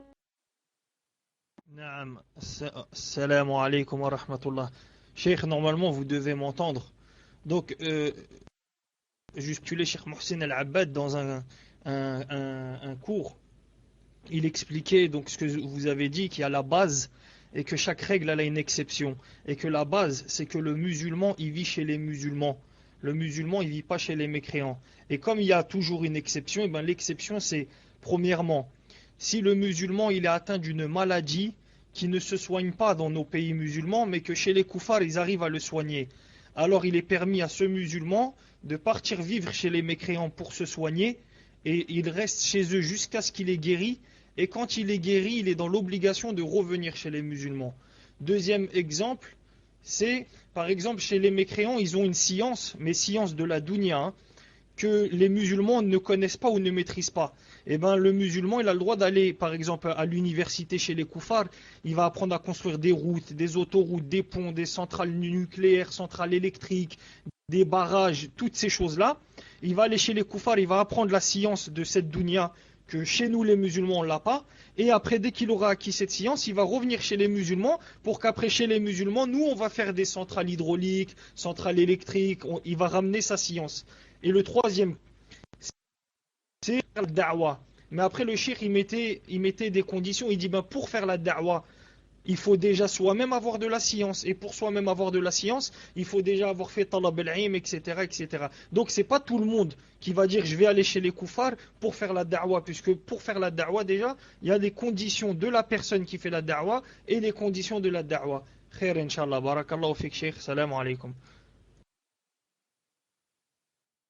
Donc là, j'ai la question du frère Youssef en PV. Par contre, donc, il avait posé deux questions. Inch'Allah, je lui ai dit d'en choisir une seule. Et donc, il a choisi la seconde question. Okay. Assalamu alaikum wa rahmatullahi wa barakatuh, Cheikh. Je voudrais savoir si l'imam Suyuti est une référence dans la Aqidah, car il cite ce hadith dans Fadail Ayat al-Kursi. L'envoyé d'Allah sallallahu alayhi wa sallam a dit: on m'a donné la sourate al-Fatiha, le verset du trône et les deux versets 18 et 26 de la sourate Al-Imran. Ces versets sont agrippés au trône divin et disent: Seigneur, tu nous as fait descendre sur terre vers celui qui te désobéit. Point d'interrogation.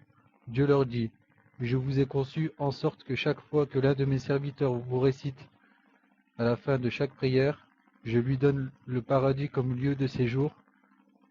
Je l'installe dans la demeure sacro-sainte et je le regarde chaque jour 70 fois avec mon œil. Je satisfais chaque jour pour lui 70 besoins, dont le moindre est le pardon. Je le fais triompher de tous ses ennemis et je le protège contre eux. Tfadal Cheikh. Wa alaykoum salam wa rahmatullahi wa barakatuh. Je voudrais poser une question, tu me réponds, Inch'Allah Ta'ala, par écrit. Tu me réponds par écrit. Est-ce qu'il a demandé si ce hadith est authentique ou pas? هل يسأل عن حكم الحديث؟ هل يسأل عن حكم الحديث؟ Est-ce qu'il a posé cette question ou pas? Je ne l'ai pas entendu. Je n'ai pas entendu ça dans ta question. Quand il a cité le hadith, est-ce qu'il a dit, est-ce que ce hadith est authentique? J'attends la réponse. Je souhaite savoir s'il est authentique. Naam. D'accord. Pour la première question, je souhaiterais comprendre lorsqu'une personne a fait une action sans intention de la faire, comme par exemple le meurtre, qu'Allah nous en préserve, comment cela lui est compté. Quand quelqu'un tue quelqu'un en islam sans l'intention de le tuer, sans le vouloir, ça s'appelle qatl khata, sans le vouloir, naam, il doit quoi?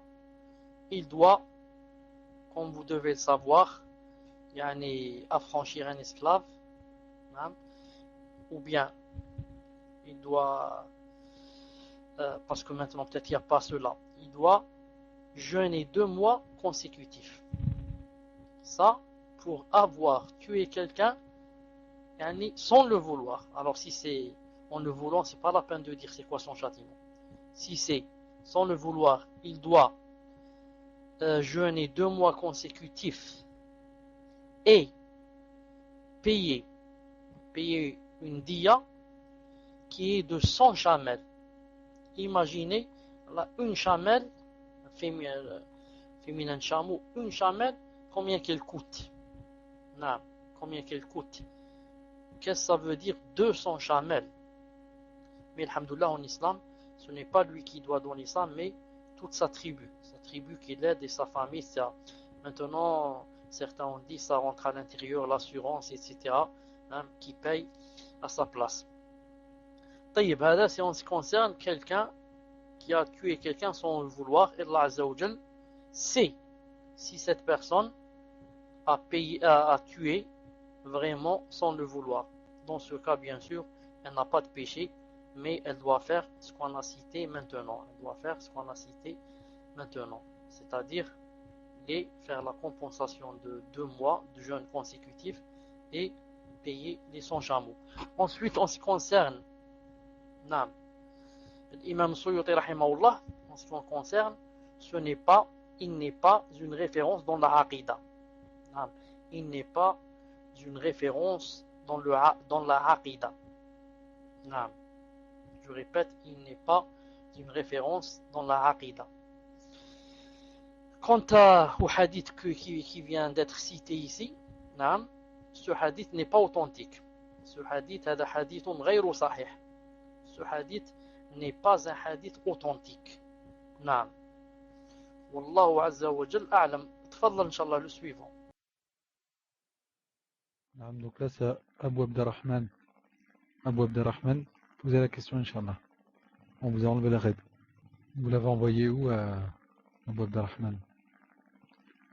Si vous l'avez mis sur la room, elle n'est pas passée. Elle est certainement trop longue. Donc soit vous la coupez, soit vous l'envoyez en PV Inch'Allah. Donc je vous ai ouvert le PV, si vous pouvez faire un copier-coller. Vous mettez un 1 lorsque la question est terminée, Inch'Allah.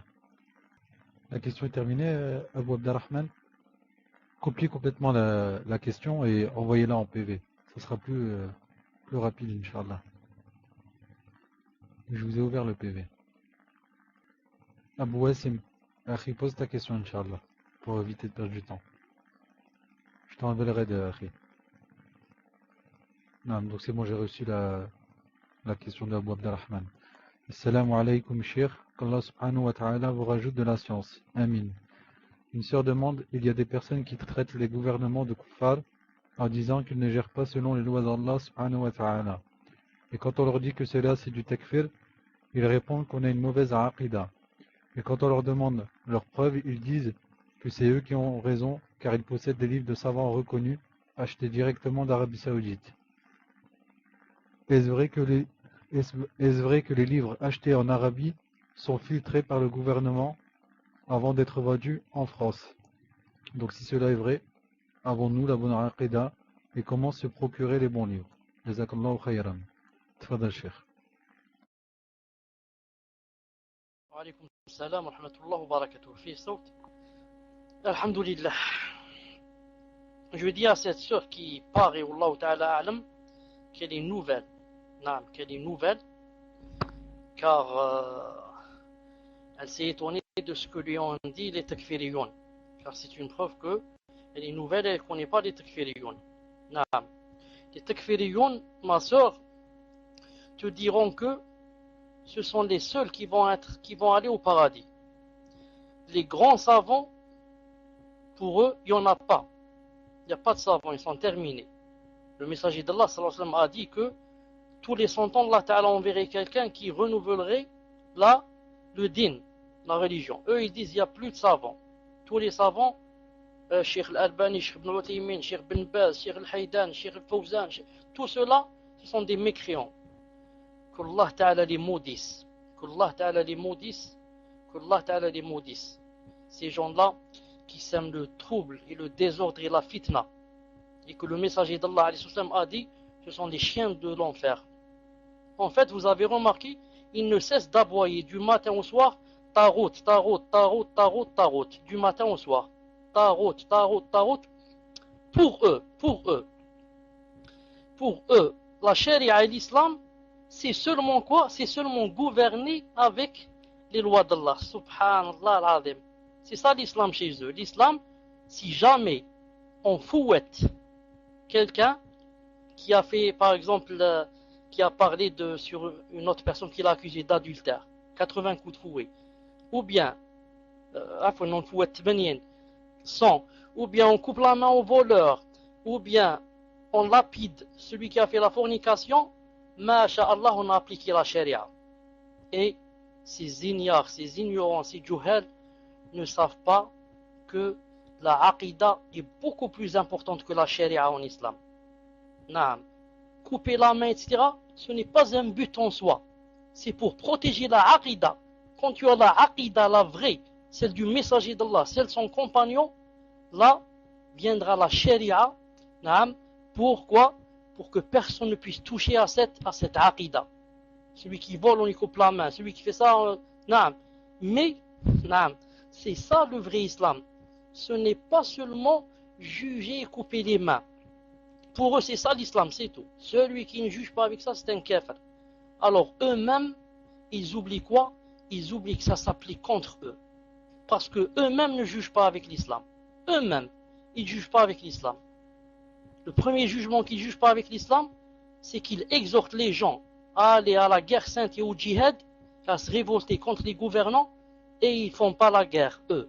Ils sont derrière leur PC, en train de siroter les jus et d'écrire en PV aux femmes.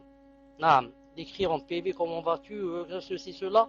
Et quand vous rentrez dans leur salon, rentrez, changez de pseudo et rentrez dans leur salon, et dites-moi, si vous apprenez un jour une seule chose dans l'islam, une seule chose, dans la harida, dans le wudu, dites-moi une seule chose si vous pouvez l'apprendre. Du matin au soir, tarot, ils sont là derrière leur PC, en train d'amasser de l'argent, en train de pousser les gens, les jeunes, à quoi? À aller mourir là-bas. Les hypocrites, les chiens de l'enfer. Les chiens de l'enfer, comme a dit le messager d'Allah, les hypocrites qui passent leur temps à pousser les gens du matin au soir, ceux qui ont renié les savants. On dit il n'y a pas de savants, c'est nous les savants. C'est Salah 19 le savant, qui n'a jamais été à l'école et qui ne fait pas la différence entre A et O. Celui-là, c'est un savant et dans des fatwas dans son salon, alhamdoulilah, beaucoup de gens disent qu'il est malade, qu'il faut qu'il soigne, qu'il est un peu fou, qu'il est ceci, qu'il est cela. Ce sont pas ses ennemis, ses adeptes qui disent ça de lui. C'est maintenant, des années après, qu'il commence à comprendre, à ouvrir les yeux. C'est pour ça que il est du grand djihad et de la grande guerre sainte pour vous, les frères et les sœurs, de mettre en garde contre ces gens-là et contre les gens qui rentrent dans leur salon. Non seulement contre les gens comme Salah 19 et les autres qui font la da'wa et propagent le mal et le virus du takfir, mais aussi contre ceux qui rentrent dans leur salon. Chaque personne qui rentre dans son salon, vous devez d'abord lui faire la da'wa. Attention, taqillah ukhti, quand elle dit non, khlas, il ne faut plus lui parler. Elle aussi, elle contient le virus et elle va vous contaminer, que vous le vouliez ou pas. Car quelqu'un, quand il est dans le takfir, c'est très difficile pour lui de revenir vers Allah Ta'ala et vers la vérité.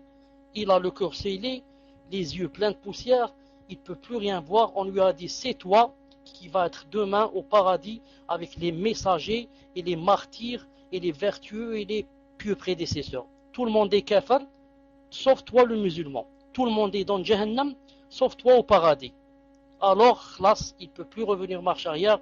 On l'a trompé, miskin. Celui-là, on lui fait la da'wa pour qu'il revienne. S'il ne revient pas, on l'exile. On l'exile, on l'isole, on ne lui parle plus. Il dit salam, on ne lui répond pas.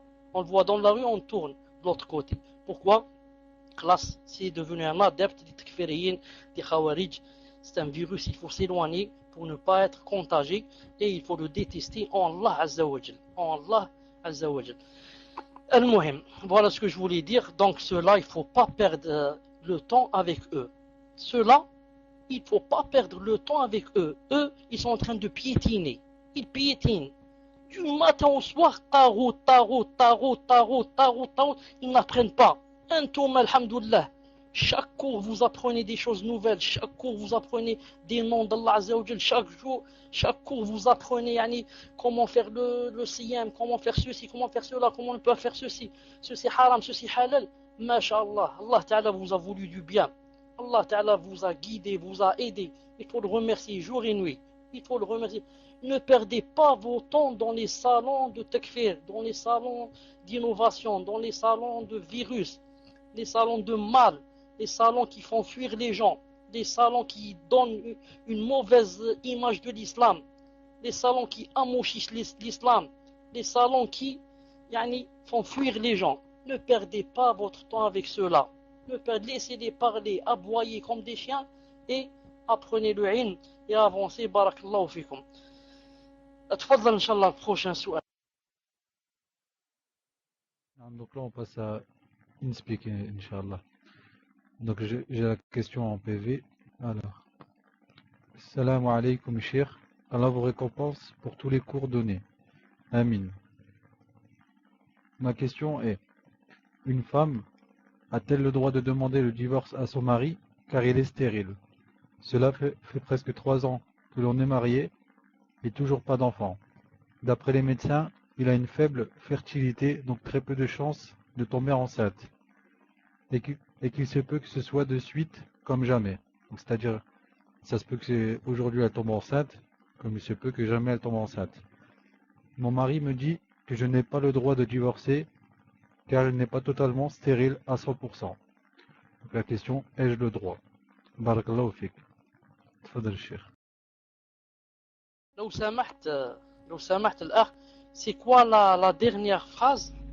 Car mon mari dit que je ne suis pas stérile à 100% ou là, lui, il n'est pas stérile. C'est quoi la dernière phrase? Je n'ai pas entendu. Tfadal. Non, mais c'est lui, Cheikh. La fin, c'est mon mari me dit que j'ai pas le droit de divorcer car il n'est pas totalement stérile à 100%. Tfadal Cheikh. Alaykoum salam wa rahmatullah. En islam, on doit d'abord faire le nécessaire en ce qui concerne les analyses médicales, etc., pour savoir lequel des deux est stérile. Pour savoir lequel des deux est stérile. Si l'homme trouve que c'est la femme qui est stérile, l'islam lui permet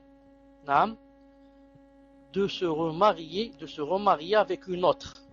C'est-à-dire, ou bien il la divorce, ou bien s'ils s'entendent bien, il la laisse, et elle doit accepter de le laisser se marier. Même si elle n'accepte pas, il doit se marier à cause des enfants. Ça, c'est dans le cas où elle est stérile. Après avoir fait les analyses, ils ont trouvé que c'est comme ça. Dans le cas où lui, il est stérile, en islam, la femme qui va poser, disons, plainte chez le juge va donner à l'homme une année pour donner le dernier jugement. Pourquoi une année? Les savants disent que comme ça, il va passer par les 4 saisons. L'homme va passer par la saison de l'été et il n'a pu rien faire avec sa femme. Saison d'automne, rien. Saison d'hiver, rien. Avant cela, printemps, rien. Donc, dans les 4 saisons, il n'a pu rien faire. Donc, celui-là, ils disent qu'il est stérile. Donc, l'islam lui permet de se séparer de lui. Et si l'homme ne veut pas bien sûr se séparer, le juge va la séparer. Vous pouvez lire ça dans le livre de Cheikh bin Uthaymin qui s'appelle Sharh al-Mumti'. Dans le livre Sharh al-Mumti' qui parle de exactement où il est parlé de mariage, il a dit qu'il est permis à la femme de demander le divorce quand l'homme est vraiment stérile. Maintenant, il dit ma région précisée, il dit qu'il me dit qu'il n'est pas stérile à 100%. Il n'y a pas 100% et 95%, etc. Non. S'il reste comme ça des années, comme tu dis toi, c'est possible qu'il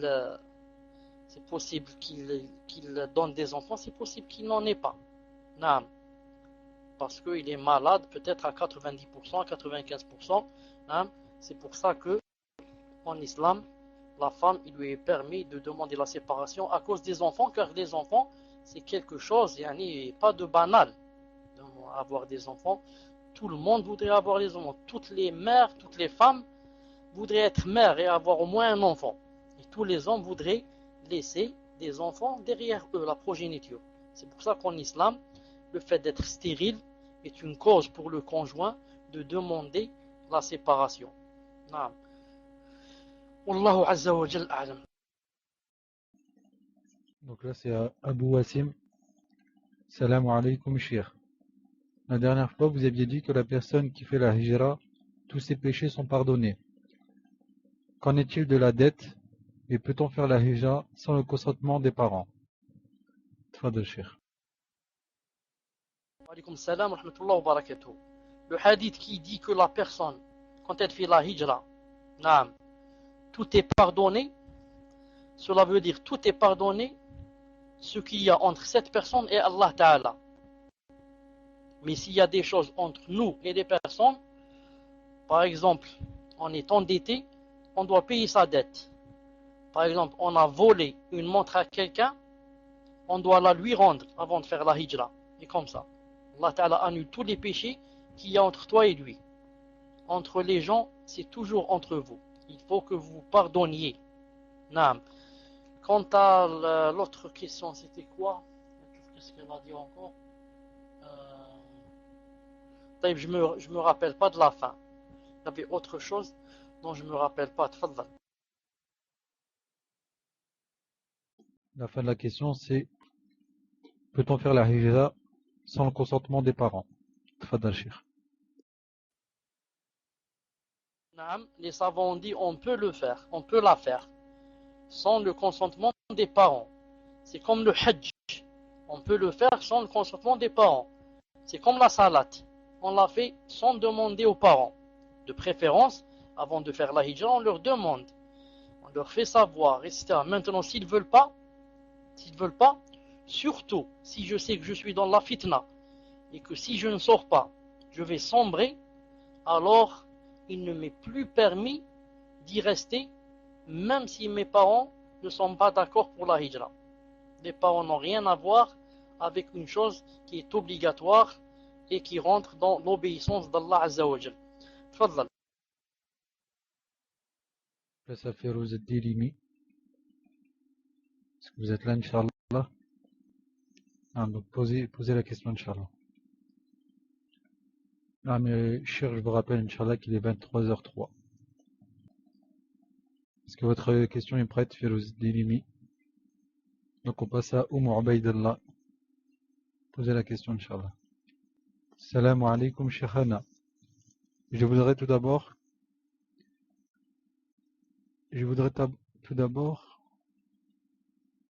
dire que je suis quand même étonné du manque de respect qu'il y a dans les questions. Il faut insister sur le fait qu'on ne dit pas mon frère ou Akhi ou Cheikh. On ne le tutoie pas, donc on dit Barakallahu fikum et pas Barakallahu fik. Bref, c'est un rappel que je fais à moi-même avant tout.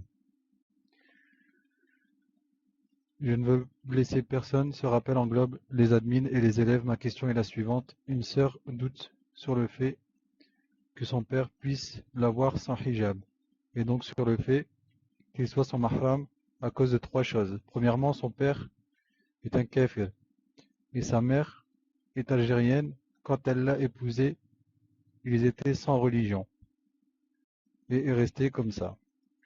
Deuxièmement, sa mère a divorcé de son père, sachant qu'il n'avait pas fait de halal, seulement un mariage à la mairie.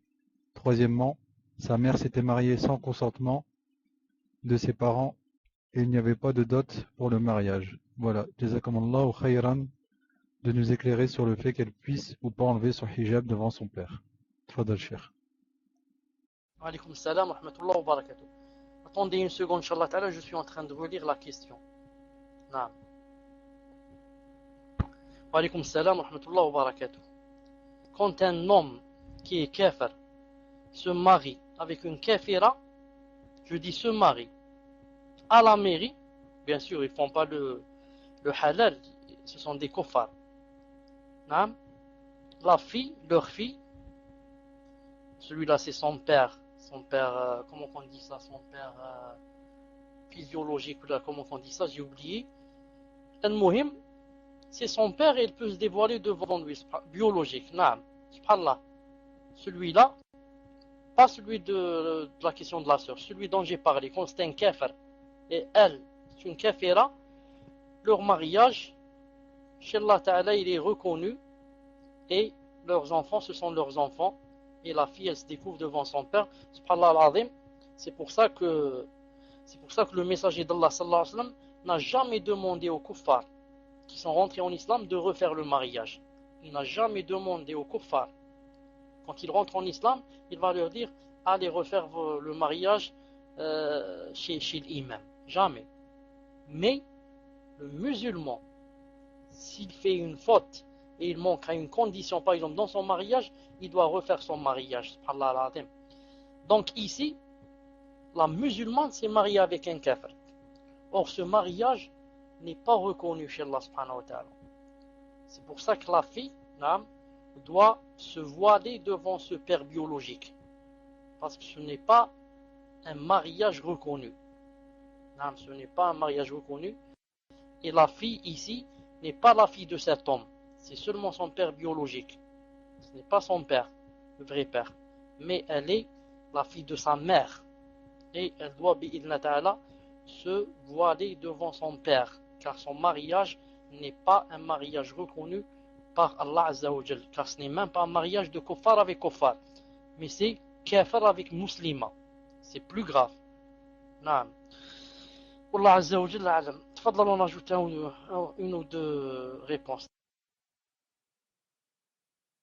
Naam, donc Férouz Derimi, est-ce que la question est prête, Inch'Allah? Assalamu alaikum wa rahmatullahi wa barakatuh. Qu'Allah vous récompense pour chaque seconde passée avec nous. Amin. J'habite en France et il y a des frères qui vont dans les marchés, appelés à Allah pour récolter des sous pour une école ou une mosquée. Et il faut savoir qu'ici dans les marchés, il y a beaucoup plus de femmes que d'hommes. Elles ne sont pas voilées, elles sont fardées et à moitié nues. Elles font le désordre, la fitna, et ces frères restent toute la matinée. Allah subhanahu wa ta'ala a dit: l'endroit que je déteste le plus sont le marché. Que pensez-vous, Cheikh, de ce style d'appel dans les marchés où il y a grande fitna, subhanallah? Qu'Allah vous récompense, Cheikh. Amin. Tfadal, Cheikh. Wa alaykum salam wa rahmatullahi wa barakatuh. Et je dis pour celui qui me dit qu'il m'aime en Allah, que Allah Azza wa Jalla l'aime comme il m'a aimé. En ce qui concerne les gens qui récoltent de l'argent pour une école ou une mosquée, etc., il faudrait qu'ils le fassent, à condition qu'eux-mêmes ne prennent pas de péché. Maintenant, si on va dans un endroit où du matin au soir nos yeux tombent sur le haram et que par-dessus le marché on risque de tomber dans la fitna et que on revient le soir après avoir récolté beaucoup de péchés, donc maintenant il ne m'est plus obligatoire, il ne m'est plus obligé de récolter pour cette école. Naam. Parce que je vais là-bas, je me remplis de péchés et je reviens le soir, comme j'ai dit, après avoir rempli la feuille de péché. C'est pour cela que on doit aller, Inch'Allah Ta'ala, dans les endroits où c'est halal, dans les endroits où on ne risque pas de tomber dans la fitna. Ce n'est pas on va faire un bien et à cause de ce bien on va s'attirer des choses que Allah subhanahu wa ta'ala n'aime pas. Naam. Allah Azza wa Jalla a'lam. Et je n'oublierai pas de dire que naam, je n'oublierai pas de dire deux choses. La première pour le téléphone. Pour le téléphone, naam, hier pendant les 2 heures, beaucoup de gens m'ont appelé. Naam, je dis cela parce que certaines personnes peut-être vont dire qu'on a essayé d'appeler, on n'a pas pu. Moi je vous dis que il y a des gens qui m'ont même appelé 2 fois. Naam, il y a des personnes, pas une seule, qui m'ont appelé 2 fois. Elle appelle maintenant, ensuite elle appelle une demi-heure après. Donc c'était possible de m'appeler, comme c'est dans le site, chaque mardi de 14h à 16h. Inch'Allah Ta'ala, ensuite je vais ajouter 2 autres heures, car je sais que peut-être cela ne suffit pas. Deuxièmement, pour les cours cette semaine, Inch'Allah Ta'ala, vous allez recevoir un email où c'est écrit que ce qu'on va faire ici, c'est comme je vous ai dit, c'est 4 heures par semaine. 4 heures par semaine, et c'est seulement pour ceux qui sont vraiment débutants, comme j'ai dit tout à l'heure. Abou Marwan, pose la maintenant, Inch'Allah Ta'ala, prépare-la, Abou Marwan. Je disais que pour les cours, je disais que, Inch'Allah, vous allez recevoir, pour ceux qui se sont inscrits, vont recevoir un mail où c'est dit qu'il y a 16 heures par semaine et que c'est seulement pour ceux qui sont nuls, comme j'ai dit la fois passée, et qui ne connaissent pas, même pas les lettres. Naam. Et vous savez que c'est payant et que, naam, j'aurais aimé que ça soit pas payant, mais comme on dit la ghalab, peut-être que, Inch'Allah, ça sera pas payant bientôt. Et aussi, il y a des salons où c'est pas payant. Hein, pour ceux qui n'ont pas de quoi payer, il y a des salons où c'est pas payant. Car comme m'a dit quelqu'un, comme m'a dit une personne, elle m'a dit quand c'est payant, c'est mieux. Comme ça, les gens, ils sentent qu'ils font sortir de l'argent, donc ils sont beaucoup plus sérieux. Quand c'est pas payant, celui qui veut assister, celui qui veut pas, il veut pas, celui qui rentre, il commence à se moquer, à rire. Mais celui qui paye, il sait que s'il n'assiste pas, c'est son argent qui part. C'est son argent qui part. Quoique, entre parenthèses, j'aurais aimé que ça soit pas payant, mais c'est pour des conditions qui, Inch'Allah Ta'ala, vont passer. Mais de toute façon, Inch'Allah Ta'ala, il y a des salons qui sont pas payants, Inch'Allah Ta'ala. Naam. Tfadlal Abou Marwan. Naam, salam alaikum. Vous entendez, Cheikh? Je vais vous lire la question, Inch'Allah, de la sœur, parce que apparemment... Voici la situation de la sœur. Je suis marié depuis 3 ans. Depuis le début de mon mariage, mon mari me frappe injustement, m'insulte et me rabaisse moralement. Par exemple, il me frappe quand il a passé une dure journée, ou quand j'ai oublié de ranger quelque chose, ou quelques courses, ou quand il me voit parler au téléphone avec une sœur et qu'il juge que la conversation dure trop longtemps. Il m'a déjà frappé devant ma mère et il m'a menacé de m'égorger et de me tuer, et il l'a même juré. Il ne prie pas à la mosquée. Parfois, il ne prie pas la prière de l'Fajr. Il prie assis alors qu'il peut prier debout. Il ne suit pas la sunna, il ne fréquente pas de frères. Il s'isole avec des femmes étrangères. Il m'interdit de porter le niqab dans ma ville par rapport au regard des gens. Depuis 3 mois, il m'empêche d'aller aux cours d'arabe et de religion. C'est ma mère qui m'accompagne car il ne veut plus le faire. Il ne subvient pas à certains de mes besoins vestimentaires alors qu'il a de bons moyens financiers. C'est mon beau-père, le mari de ma mère, qui m'achète ce dont j'ai besoin quand mon mari refuse. Ma question est, puis-je demander le divorce dans ces conditions, car je ne peux plus supporter cette situation et je ne l'aime plus. Je lui ai laissé plusieurs chances. Il m'a dit qu'il allait changer, mais au lieu de cela, son comportement a empiré. Comment dois-je procéder pour divorcer, car je refuse catégoriquement de m'accorder le divorce et il a juré de me tuer si je le quittais ou si je me remariais. Voilà la question. Wa alaykoum salam wa rahmatullahi wa barakatuh. Il faudrait que ceux qui lèvent la main sachent que normalement le cours a pris fin. C'est pour ça que j'ai permis à cette personne de poser une question hors cours, car il dit que c'est vraiment important, hein, puisque j'allais faire mes salons. Donc j'ai pris de mon temps. Je dis à cette personne, Bidla Azzawajal, qu'en islam, quand quelqu'un se marie, d'abord, il le fait pour Allah Azzawajal. Il le fait, ce n'est pas pour les tentations, mais il le fait pour avoir des récompenses. Car c'est une sunna d'Allah Azzawajal, c'est une sunna des prophètes. C'est quelque chose qui est dans le Coran, c'est quelque chose que le messager aime, c'est quelque chose que le messager sera très content le jour de la résurrection de quelqu'un qui s'est marié et qui aura beaucoup d'enfants. Car ces enfants vont multiplier la nation du messager d'Allah. Car les messagers, le jour de la résurrection, chacun va dire, il va montrer aux autres, il va dire regardez ma nation. Donc il sera fier quand il verra que sa nation a le plus grand nombre. C'est dans ce sens qu'on se marie, on fait des enfants. Maintenant, quand on se marie fi sabilillah et pour Allah Azzawajal, on a fait un devoir, on doit considérer l'autre, si on est une femme, comme un frère fillah avant tout. Et le frère considère sa femme d'abord comme une sœur fillah.